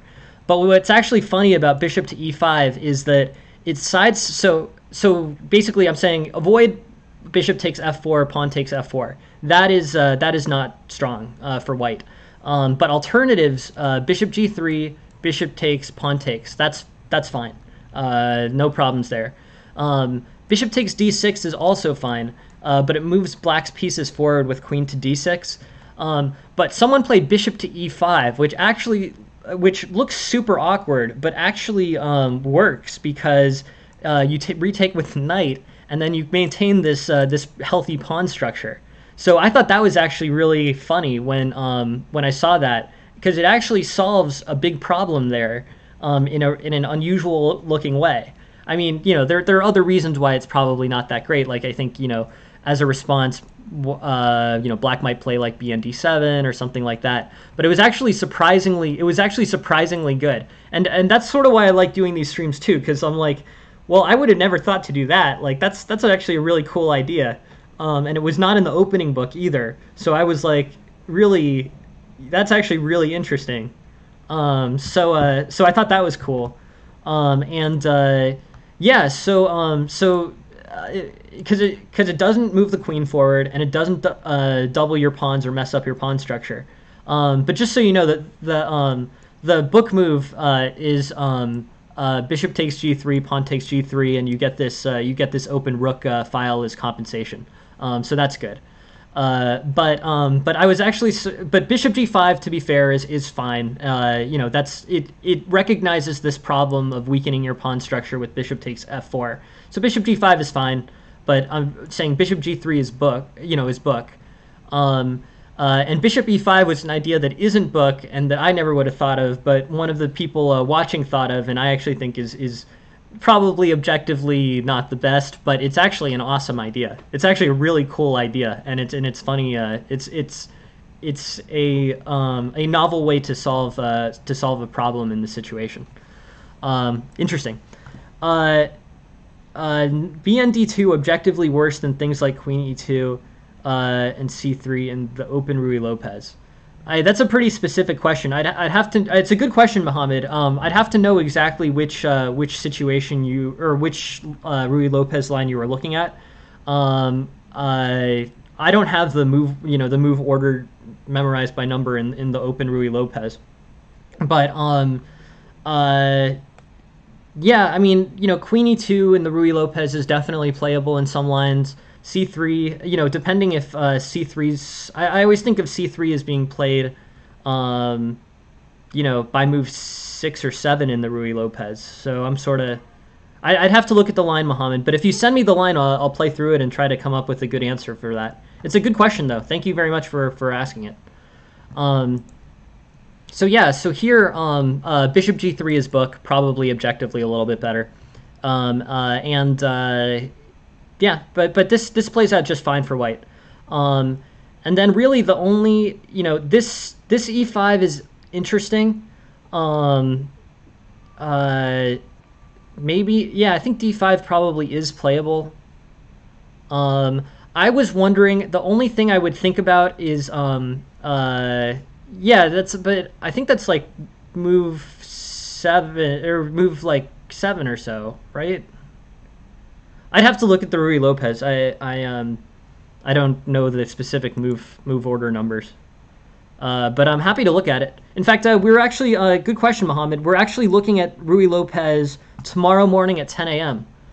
So I'm writing down your question right now, Mohammed, and we'll look at that specific line in the Ruy Lopez tomorrow during the 10 a.m. stream. Because it's interesting. It's an interesting question, and I want to make sure that I give it the full my full attention. Yeah. So d takes e5 here, I think might be good. So queen takes e5, f4. This is interesting. I mean, it's sort of loose, right? And it's like black's going to get some tactics going on this d3 bishop.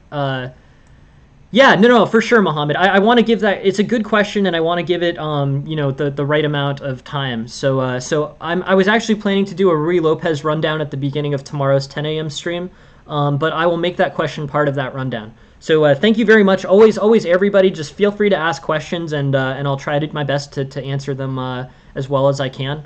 But it's a good question, and I want to give the right attention to it. Yeah, no, for sure. No, I completely understand. I completely understand Meta-Ray. Rook d8 is tricky.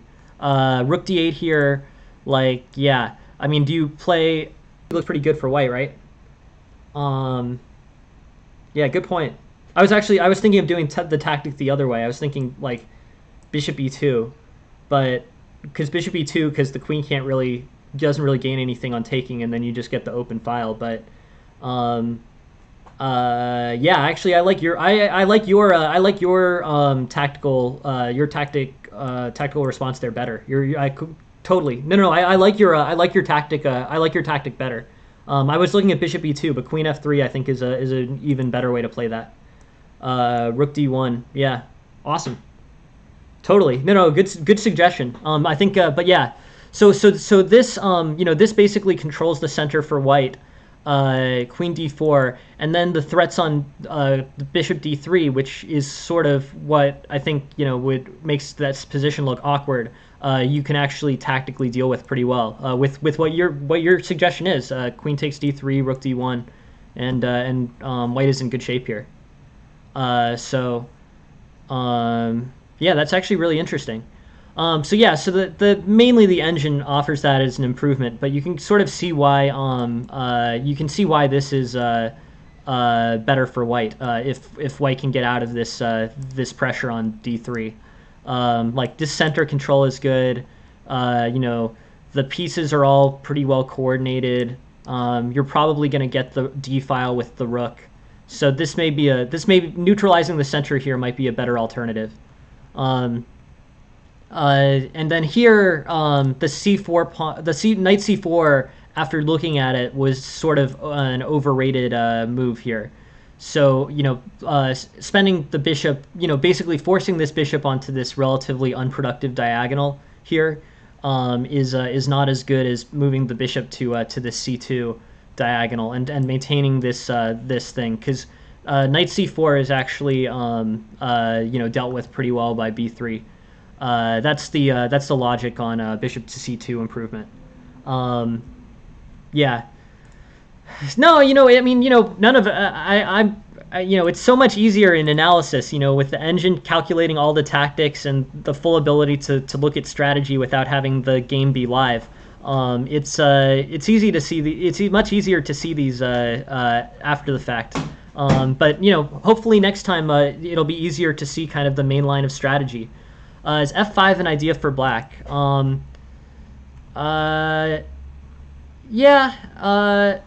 Well, what ends up happening, I think, is relatively good for black.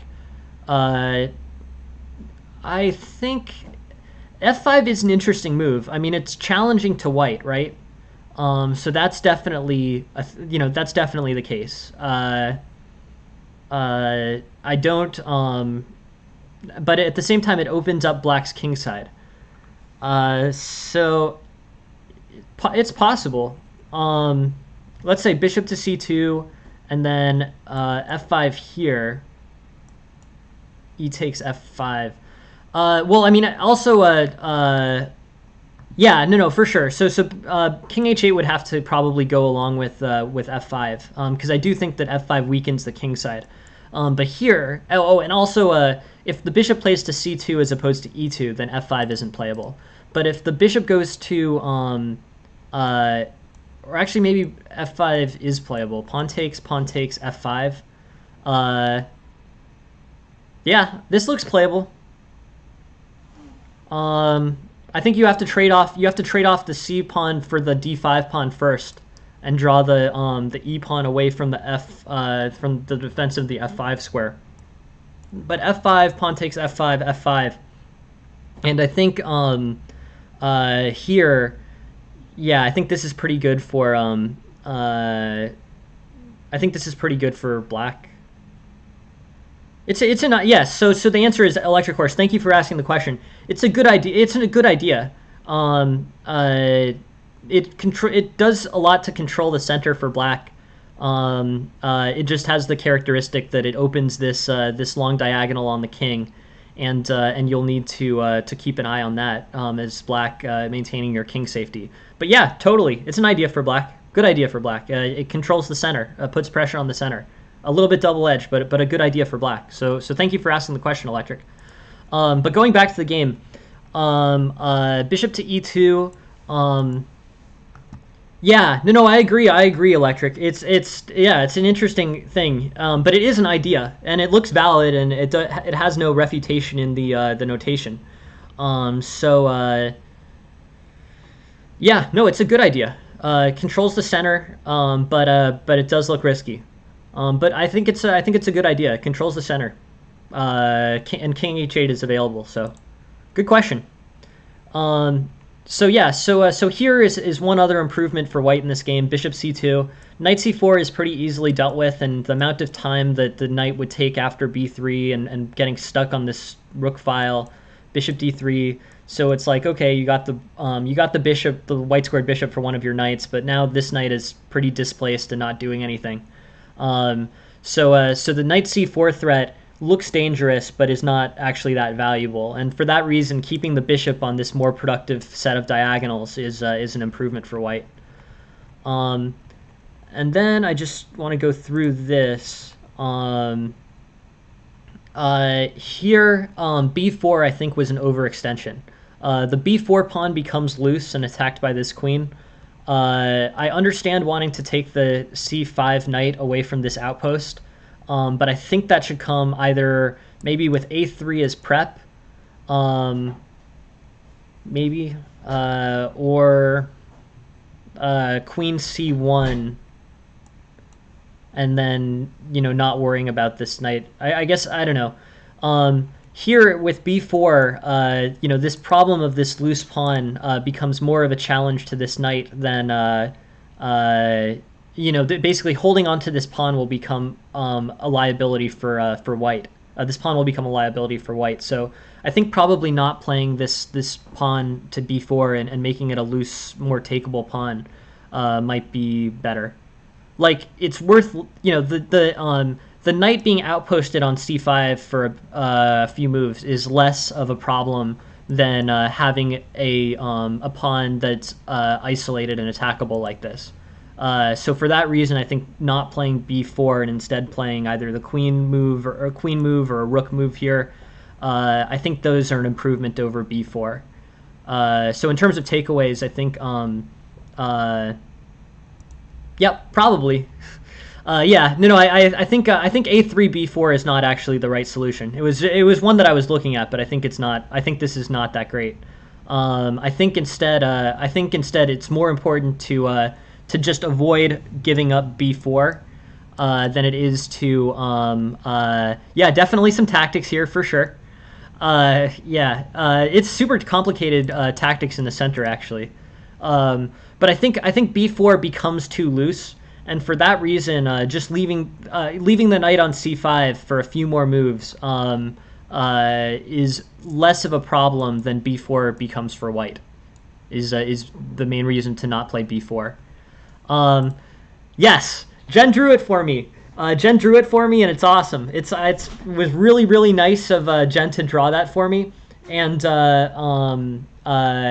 yeah, I'm glad you guys like it because I love it. It's a very appropriate first emote on the channel. I think Jen was drawing an avocado too.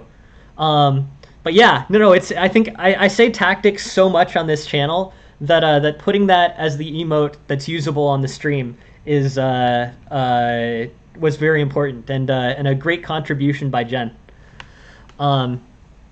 Jen's my girlfriend. Jen is awesome and super supportive of the stream. So yeah, she drew the tactics emoji emote and is awesome. And there she is. And there, here, this is Jen. I'll come out later. Yeah, all right. Jen is over there. But yeah, but Jen is Jen drew the yes. She shows up sometimes. She doesn't feel like being on camera at the moment. But she's awesome and super helpful to the stream. So anyways, yeah, she's the best, and she drew the tactics emoji, which is hilarious and looks cool with sunglasses and is awesome. So it was really nice of her to draw it. And then from here, MetaRay, I think you did a great job with this. I think you did a great job with equalizing here tactically. But those are the takeaways. Nah, she's not at chess, is my answer to that question.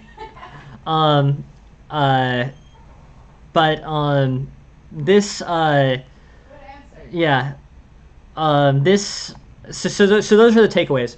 Bishop g5 versus bishop g3. Bishop g3 is book. Bishop g5 is probably fine, but bishop g3 is book and slightly better.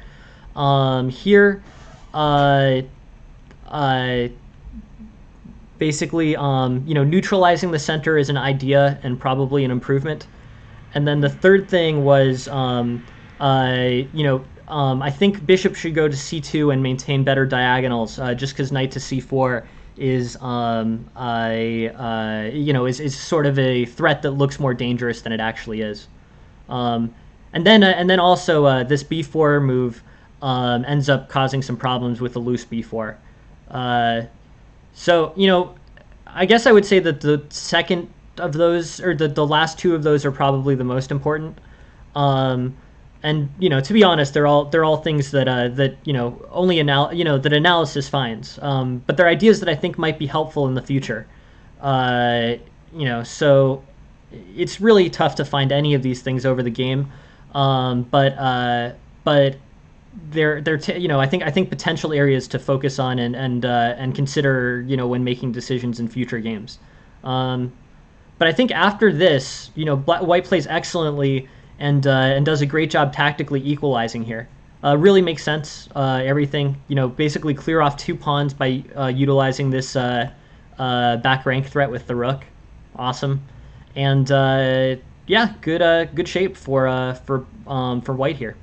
Good ideas. Yeah, thank you very much for sending the game, MetaRay. Thank you very much for joining the stream, and yeah, I hope to see you back here. And please feel free to send more games over. I really appreciate you sending that. It had a lot of very interesting points in it, and thank you for being here. All right, we've got 2 more, so I just want to take a look at these. We have Smiggy's game at the. Let's take a look at Smiggy's game next. I feel bad for keeping him waiting, but we've gone a little bit over time today because I really wanted to look at that last one in detail. So all right, Smiggy's game is here, and I'm ready to take a look at it. I feel bad that it took a bit of time to get to it. Let's look. Oh, thank you very much. Thank you very much for being patient, Smiggy. Usually these sessions last about an hour and a half to an hour and 45 minutes. But today I'm actually missing. Yeah, we're gonna go to at least I think 225, 230 today. Yeah, no, I've still got some games. No. So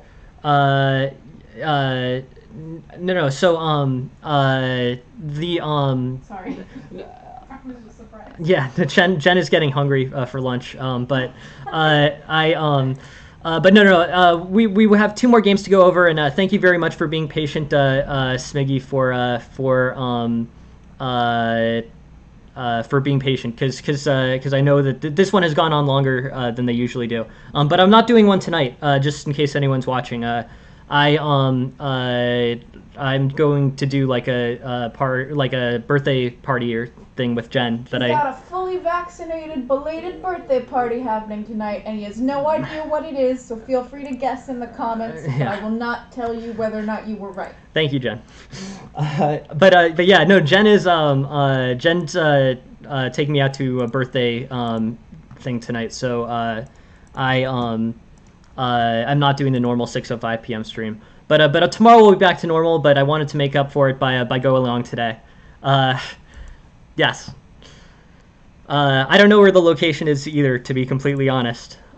So we'll see, I guess. But yeah, thank you for being patient, Smiggy. Sorry for going over today. Knight f3, knight c6, e5. Okay. This is interesting. This is an aggressive way for white to play this. I think this probably is not a good idea. Looks like that pawn is overextended, but it does actually have a few games in this master opening book, so I'm sort of interested in seeing what the tactics are. I feel like this is pretty easily undermined with like d5. That would be something. That would be cool. Hey, I sounds like a good opportunity to me. But yeah, d5 here, c3, e6, d4. Yeah, no, I've never seen that before either, Smiggy, to be honest. I think, basically one of the things here that's important in the Sicilian is, normally the thing about the Sicilian is that, e4 basically prevents d5, right? So, the main point in the Sicilian is, and this is just the Sicilian main line, knight takes, knight f6.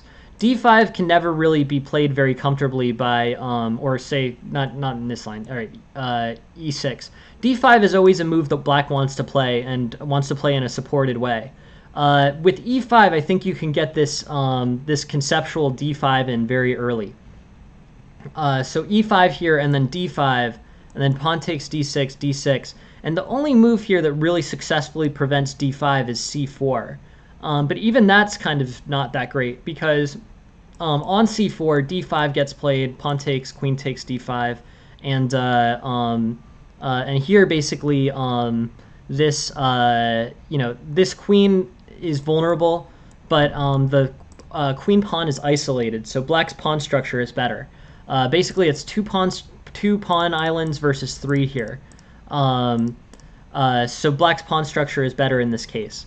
So, white either lets black have d5 in this case, in which case black is in very good shape and controlling the center, or trades the c4 pawn for d5, in which case black ends up with a better pawn structure. So I think that's the reason why e5 might be weak here. So immediate d5 is my idea.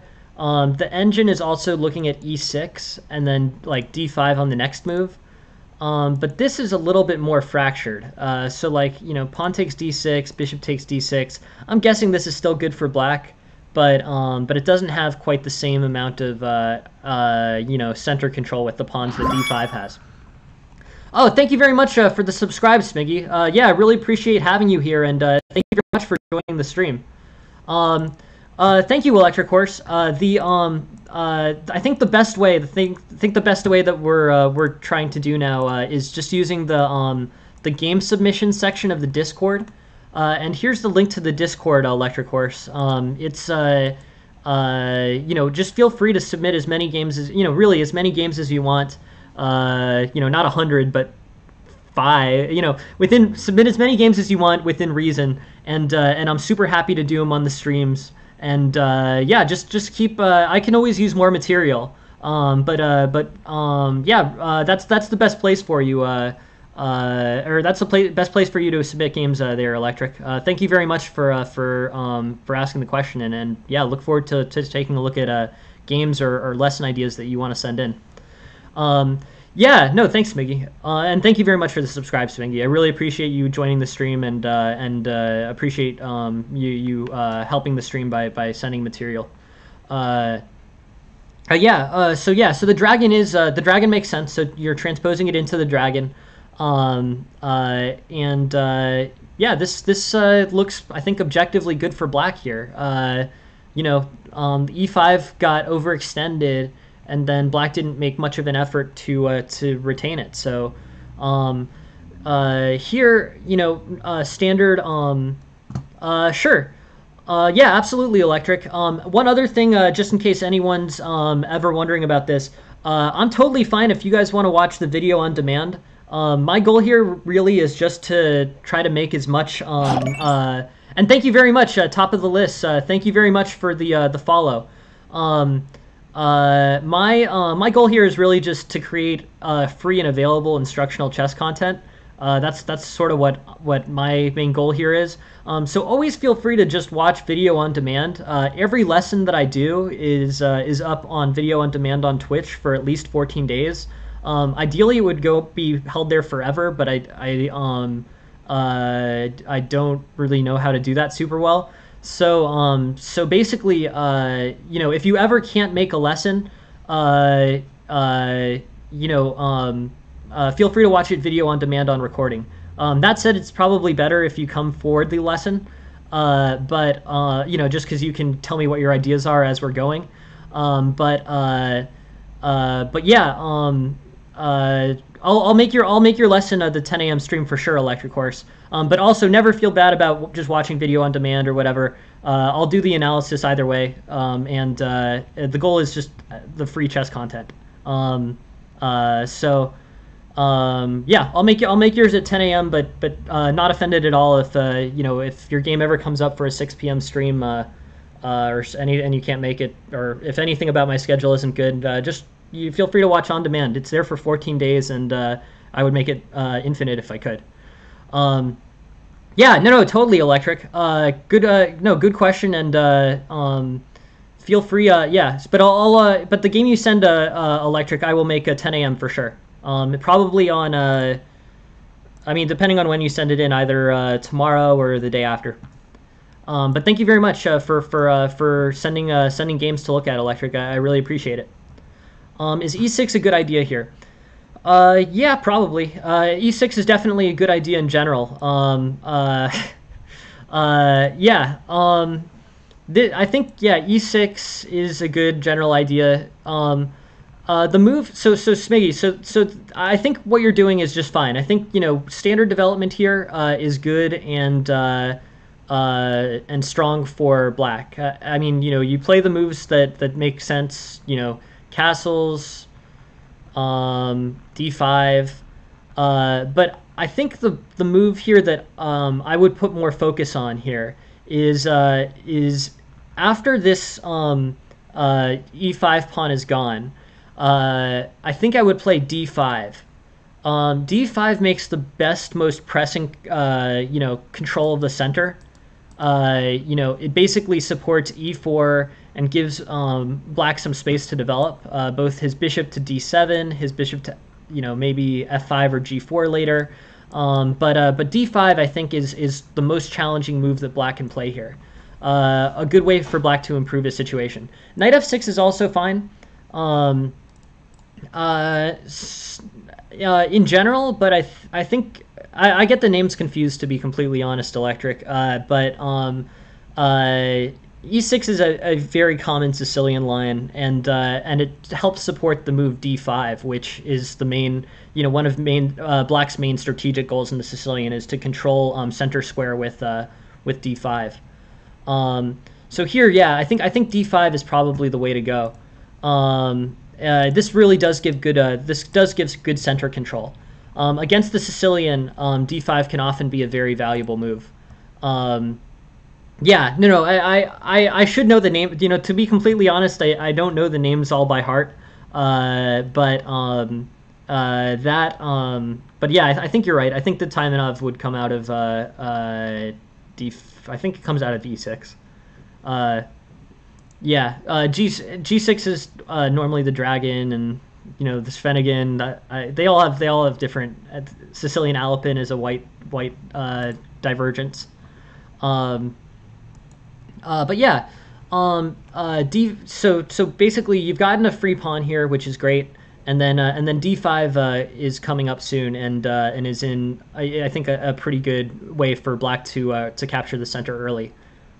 Here, black's winning. Black has, basically you've gotten the e5 pawn for free. So I think you can just sort of calmly develop in a relatively normal way, and good things will happen. Mohammed also asked about e6 earlier. Is e6 playable? Yes. E6 I think is very playable. I would play d5 first, but you could also set that up with e6 and then d5. Is also a solid way to do it. But here again, as Mohammed suggested, e6 I think is a pretty good move. E6, you have to be a little careful because there's a pin on the king still if you delay castling with e6. But here, I would say knight c3, e6, and then white does something, and then you can play bishop takes c3, which has some disadvantages. But then you can really control the center with d5, and then black's basically got control of the center for the rest of the game. But I like the way that black has played this. Yeah.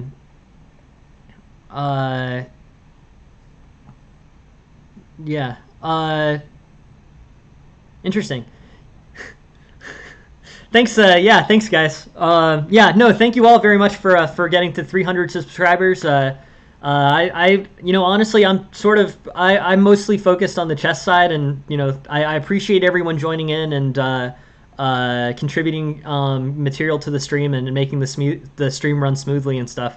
I try not to look too closely at the subscribers, but that is a big number, and I really appreciate all you guys for helping the stream get to 300 followers. Oh, oops, followers. I mean, I'm not great with Twitch, but I'm learning a little bit. But thank you all very much for helping the stream, and that is a milestone.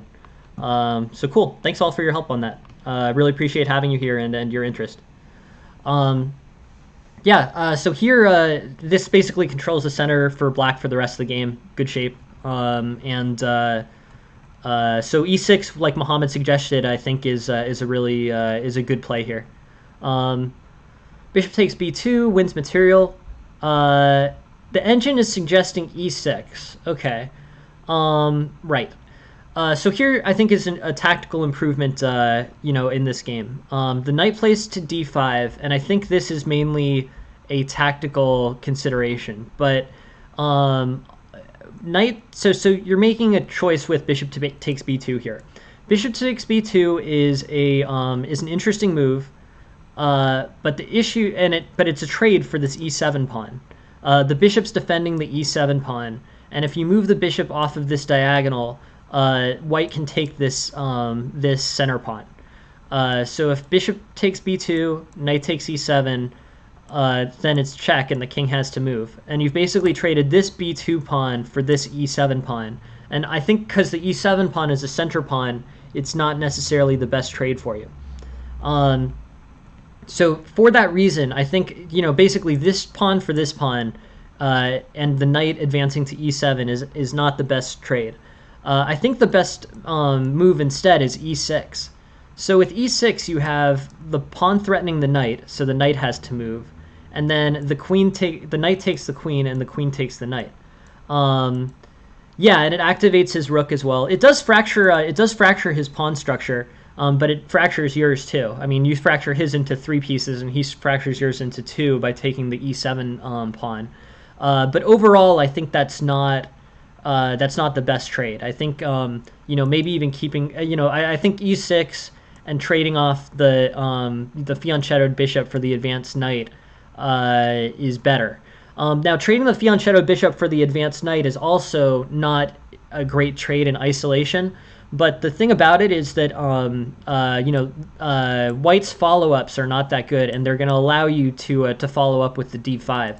Yeah, no, and I think that's right. I mean, in isolation, that bishop is better than that knight. So if that was the only, yes, no, I completely agree with you. So if the trade was just that bishop for just that knight, blind to other considerations in that position, then I think that's not a good trade for black. So I completely understand the reason for not wanting to trade the bishop for the knight there. I think the bishop on the fianchetto is more valuable than a threatenable knight generally. But the other parts of the position are what makes it worthwhile. So after queen takes f6 here on e6, the queen has an attack on c3 that must be dealt with. But more importantly, white will play c3 probably as a response. This move e6 with d5 or d5 with e6 behind it is going to basically win the center for black for the rest of the game.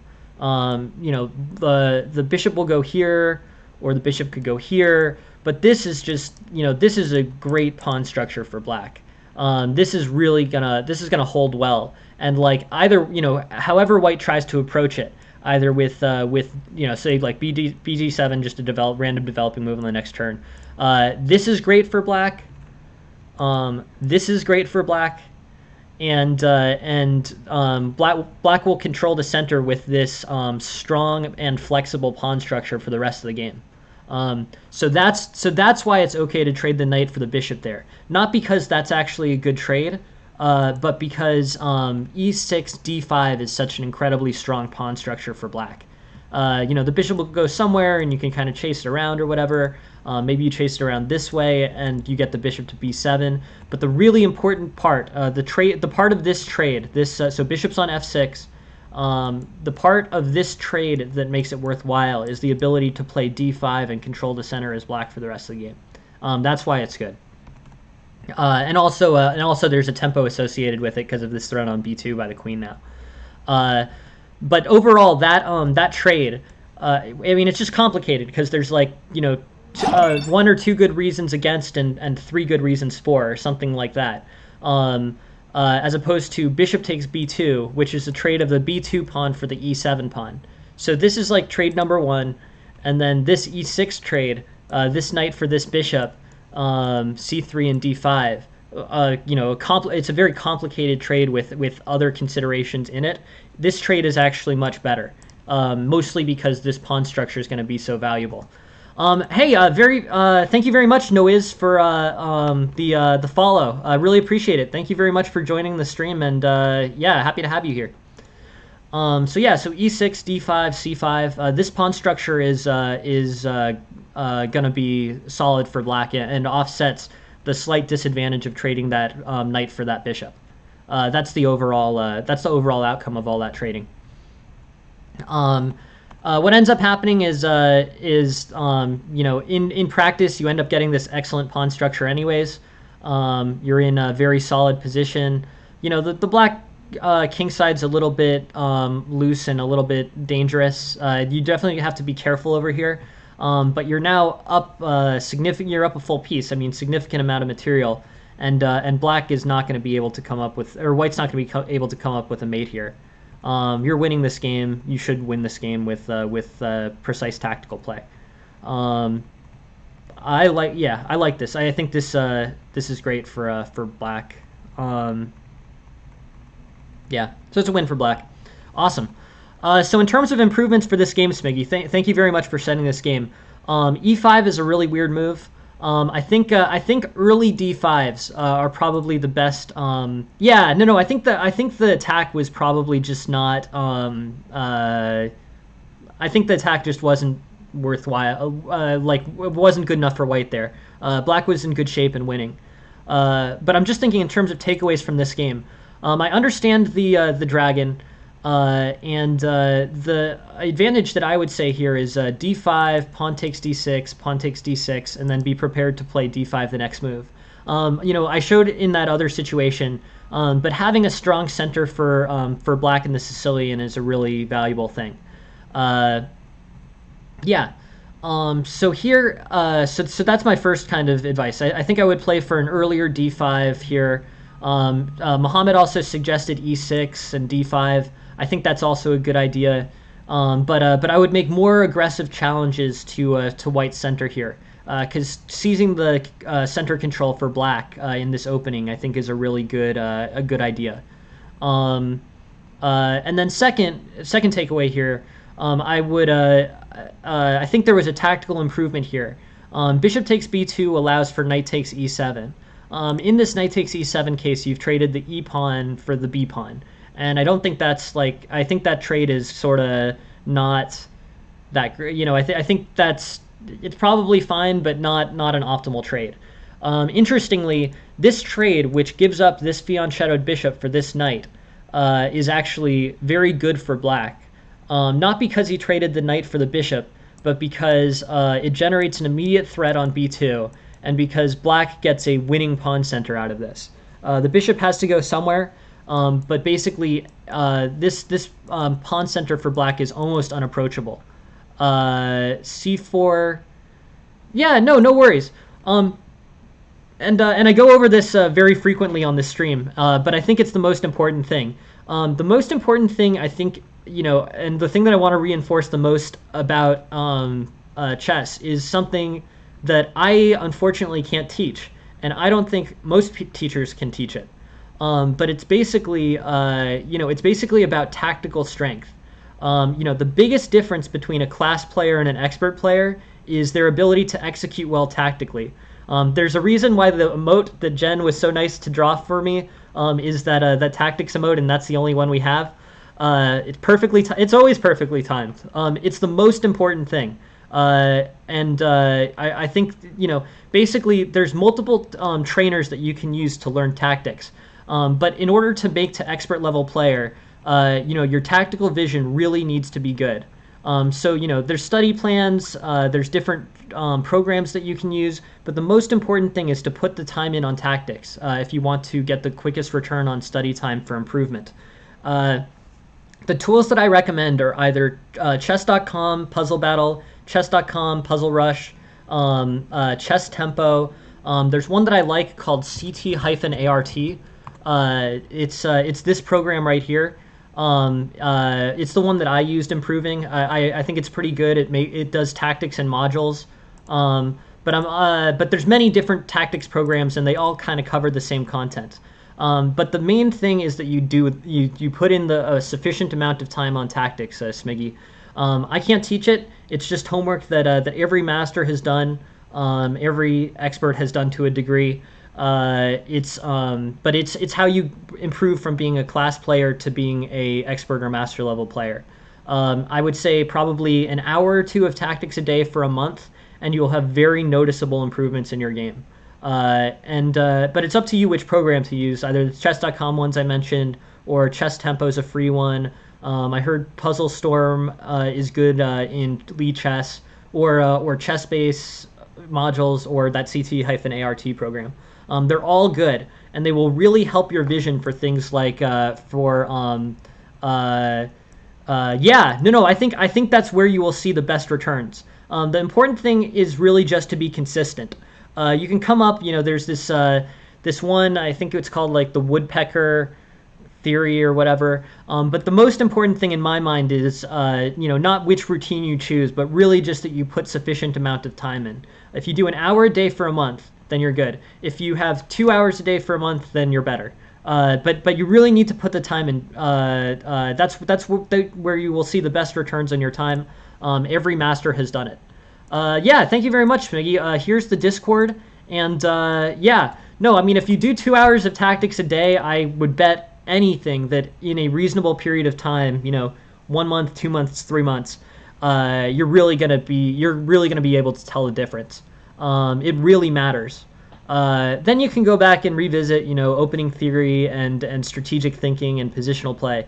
But the biggest differentiator between class level players and expert and master level players is the amount of tactics that that you put in at home. No teacher can make you do it. It's just weightlifting. It's just doing your homework. But if you do it, you will tangibly improve. I strongly feel that way. I really believe that that's the case. So that's where I would put emphasis on. Yeah, no, it is. I mean, it's just weightlifting. It's just you got to do it. If you do it, you'll be good, and you'll improve quickly. So yeah, so tactics will help. Good tactical vision that will help you see knight takes e7 each time. Because those are the types of things that happen that are the biggest differentiators in class level play. It is. No, I mean, chess is, you basically just have to play it in a tactically solid way. And if you can get to the point where your tactical vision is very good, that may be enough to get you to expert level. It really is. It just taking the time. It's not something that someone can teach you. It's just time that you have to kind of put in on your own, using whatever method you're most comfortable with. But I strongly believe in that recommendation, and it'll help you come up with evaluations for positions like these. So in terms of second takeaway, first takeaway is I'd make more of a challenge for d5 in this Sicilian game, and try to control the center. And then the second is this e6, knight takes f6, queen takes f6, and followed by d5 move. This is going to be by far, this is a very good trade for you. So this was a tactical improvement in your position. So that's another thing that I would think about here. Otherwise this all kind of turned out in your favor as black, and you're in very good shape. I mean, basically, you're up a piece, and you can just sort of walk this through to the end game. I think you're in good shape. Nothing. Just conservatively play into a win here, and you've got it. Yeah, so good game, Smiggy. Thank you very much for sending it. Please feel free to send more in the future. Very interested in seeing those and putting them into the stream. Yeah, my biggest takeaway, I would make bigger challenges for the center. And then there was that tactical improvement that had to do with trading that knight for the bishop, but getting the center. And then my biggest my biggest suggestion is put the time in on tactics, and you'll really improve. But thank you very much for sending it. Thank you very much. Yeah, thank you very much, Smiggy. Thank you for being here. Very happy to have you here, and have a good day. Thanks. Okay. Last one for the stream, and it's from Mario, and I just want to load this up. This has been a long stream, but I appreciate having all the people here, and thank you all very much for your patience.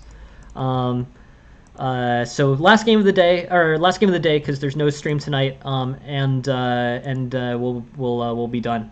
This is a game that Mario played. Mario was playing as Black, and we'll look at this. Okay, cool. So Mario plays the Karo-Kan. His opponent plays the mainline Karo-Kan. I like the mainline Karo-Kan. Just so I've spent a lot of time on this before, but just so everyone understands the mainline Karo-Kan, this is how it goes. You'll know you played correctly if the queen takes d3 on queen takes the bishop on d3 on move 10. That's the framework that I've always used for doing this. But that is yeah, that's how I tend to know that I've played the Karo-Kan correctly. Bishop d3, bishop takes d3, queen takes d3. So just so we all know this move order, mainline Karo-Kan, pawn takes e4, or sorry, e4, c6, d4, d5, knight c3, pawn takes d4, pawn takes e4, knight takes, bishop f5, knight g3, bishop g6, knight f3, h5,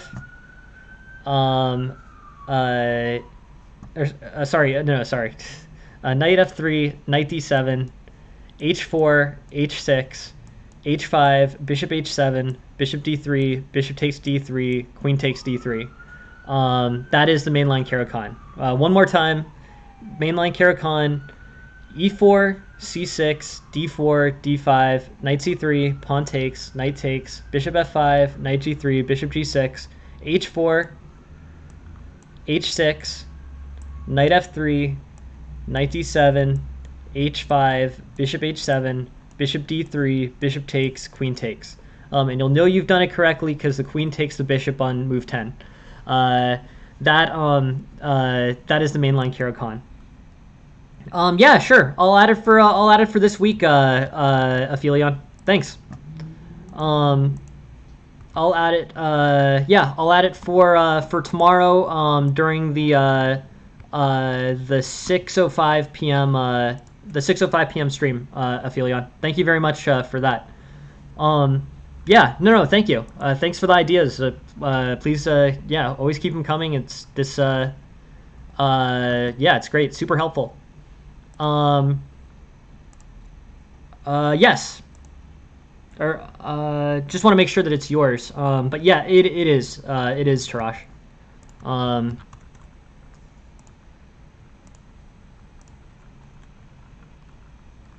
Just let me. I just want to pull it up for my own notes, but I'm 100% sure that it is.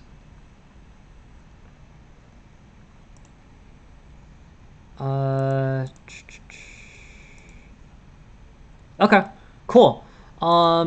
Yeah, no, I just want to make sure that that is. For some reason, the things are getting ordered weird. Let me just pull it up. Yeah, got it. It's in the 4 slot for tomorrow. Tarash. Thank you for asking, and it's helpful to make me double check my notes for sure. But it's in for tomorrow morning stream. We will do it then. Yep, 100%. Yeah. Cool. Awesome. So yeah, so let's look at Mario's game. That's the mainline Karo-Kan. Just wanted to make sure everyone around knew it. Knight f3, knight d7. And this is sort of interesting. This is the Karo-Kan without h4, without that h4 h6 thing. Here I think, yeah, e6, knight g f6. Let's look at the opening theory here. E6 is the most common move. Knight f6 is the most common move. I think bishop takes d3 isn't really that necessary. Unlike the other position where the h4 pawn is pushing down and forcing the rook or the bishop to h7. I don't think you need to take the bishop here. I think you can just leave the bishop on g6 to be taken. E6 or knight gf6. Say e6, castles, knight gf6, rook e1. and both sides will kind of develop in a normal way, and basically the position will continue here. Looks pretty good for both sides. I mean, I don't think either side has too serious an advantage. Bishop takes g6, h takes g6, taking towards the center. More pressure on h2 on this open file. Oh yeah, no worries, Aphelion. I'll put that in for tomorrow. Tomorrow at the 6:05 p.m. stream. 100% in for that Tal variation. I'm gonna try to do something a little different tomorrow, where I'm gonna go through openings in at least one of the slots. But yeah, tomorrow second slot for the 6:05 p.m. stream, Aphelion. Thank you very much for sending it. Yeah. So I think both sides can kind of develop comfortably here. I think knight e5 is a blunder for white. That seems to just hang the d pawn. Black is in a good situation here because white hung the d pawn. And yeah, and I think black is in good shape. Nothing much there. Yep, win for black. Cool, good job Mario on this win. Nice one. So let's go back and see if we can make any improvements. Overall, I think it's a pretty good game. This is a weird situation though. How are you supposed to play against the Caro-Kann without h4, h6? It has some similarities to main line. But I guess the main takeaway is something that Mario does correctly, which is, don't expend a tempo on bishop takes d3 if you don't have to.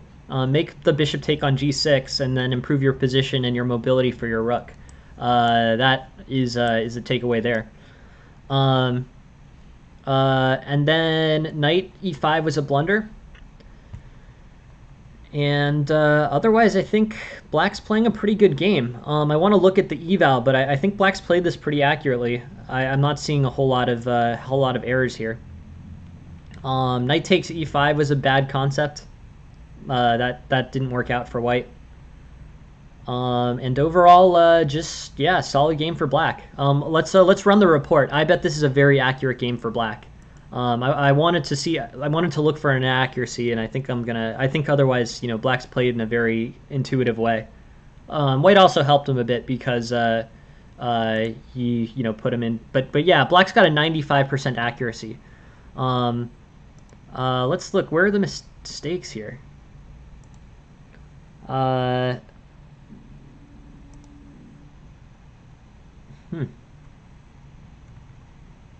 mean, looks like virtually every mistake is for white. They're really just... It looks like every mistake and every inaccuracy came after the position was more or less decided. I think we can try to make improvements here, but in practice, the difference between a mistake that gives you a 4-point advantage and a 6-point advantage isn't that big. Overall, I think Mario just played a good game, and it was decided before he made any mistakes, really. Let's look at this.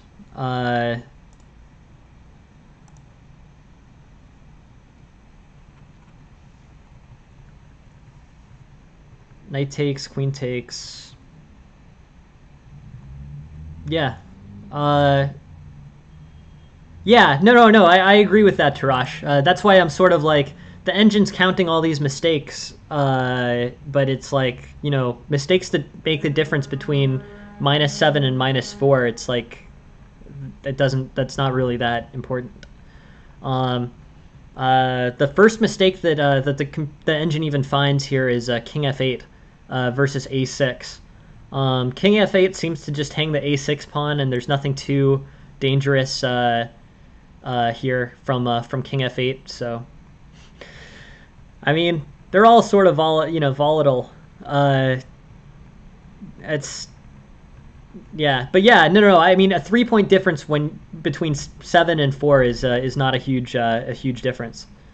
Yeah, the engine's being really nitpicky about this. But yeah, I think Mario, you played a good game, and you were up pawns and great positional play before you really did much in the way of inefficiency. and those inefficiencies didn't matter because the game was decided. So yeah, so great game, Mario. No, 95% accuracy and solid play. In terms of this opening, let's see actually what the I just want to spend like 3 minutes on this opening and then we'll call it a day for the stream. But here, bishop g6, knight f3, knight d7, and then white plays bishop d3. The main line is h4, which we were talking about as the main line in the Caro-Kann. But bishop d3, castles, knight gf6, and then black plays bishop takes g6, h takes. Yeah, good stuff. I mean, I don't see it. You basically go from opening theory to white hanging a pawn. So by here, the eval's probably, yeah, like almost -4. I don't understand exactly why the bishop took on f6 here for white. That's sort of not that much of an improvement, but yeah, I mean, look, this is main line. Or I mean, you basically played the main line moves as black. And then bishop d3 took us out of the main white theory here. And then you chose between e6 and knight gf6, both the two main lines. Analysis says both are fine. Analysis is also looking at queen c7, but, sort of whatever. GNF6, bishop takes, or sorry, you play e6, castles, GNF6. Yeah, not much to offer you there, Mario. Honestly, you were at this point you've basically played mainline theory. White's made some imperfect moves, and then you're up -2, and then it goes even more in your favor from there. Interesting game. The engine nitpicks on the fact that you hang the a7 pawn. The engine thinks your king was fine on e8 and would rather you have the a7 pawn. But overall, yeah, very solid one. But a cool question. I mean, what are you supposed to do? It does raise the question of what are you supposed to do in the mainline Caro-Kann when white doesn't play h4, and it's basically just ignore it. Play the moves that you'd play anyways, e6 and gna f6, and the one key part, don't play bishop takes d3 because that moves white forward with queen takes d3. If white's not pressuring you with h4 h5. Let him take your bishop on g6. Yeah, ignore it. No, you should just ignore it here. It's the way to play it. And knight takes, queen takes, and black's in good shape. But yeah, e6, knight f6, h takes, black's in a good place.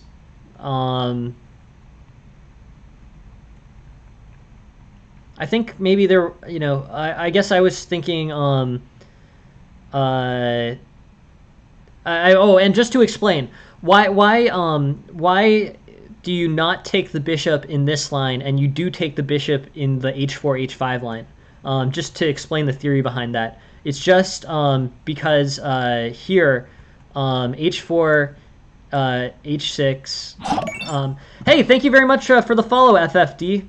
Thank you very much. Is c6, e6 Capablanca pawn structure? Yeah, I guess. It's semi-Slav pawn structure, right? But with the d5 pawn traded off for the e4 pawn. Yeah, I mean, it's interesting. I guess. I don't know what you would call it. I think of this as being sort of semi-Slav, but Capablanca might be the right definition for it too.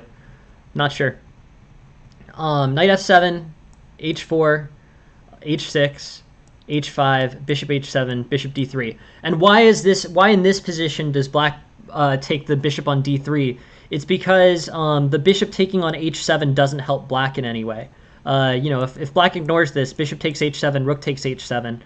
This is basically junky for black. There's not much, this is not good for black. As opposed to the non-h4, h5 line, where white is retaking on e6 or on g6. This actually is good for black. That's why those two lines are different. Ideally, you wouldn't move the queen forward with d3, so you just let black take you on g6. But the recapture on g6 is good for black, while the recapture of the rook on rook h7 is good for white. That's why those two lines are different. So yeah, interesting thing. What do you do? What do you do in the Caro-Kann if the bishop, if basically h4, h5 isn't played, but bishop d3 still is? Just ignore it and let him take your bishop on g6.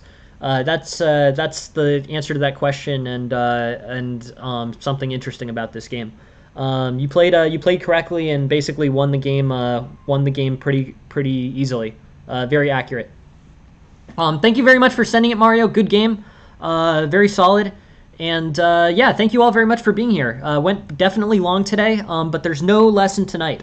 So the next lesson for anyone here is at 10 a.m. Eastern tomorrow morning. No night session, but we'll be back to the normal. We'll be back to the normal schedule tomorrow, and I really look forward to seeing you there.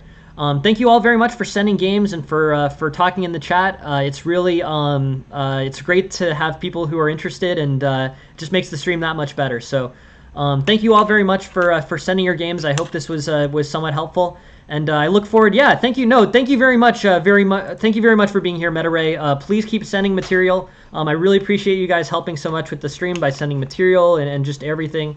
And yeah, no, I really appreciate having you here. Everybody have a good day, and I look forward to seeing you at the next stream, 10 a.m. Tomorrow morning. So thanks all. Have a good day. I'll see you later. Bye. Thanks.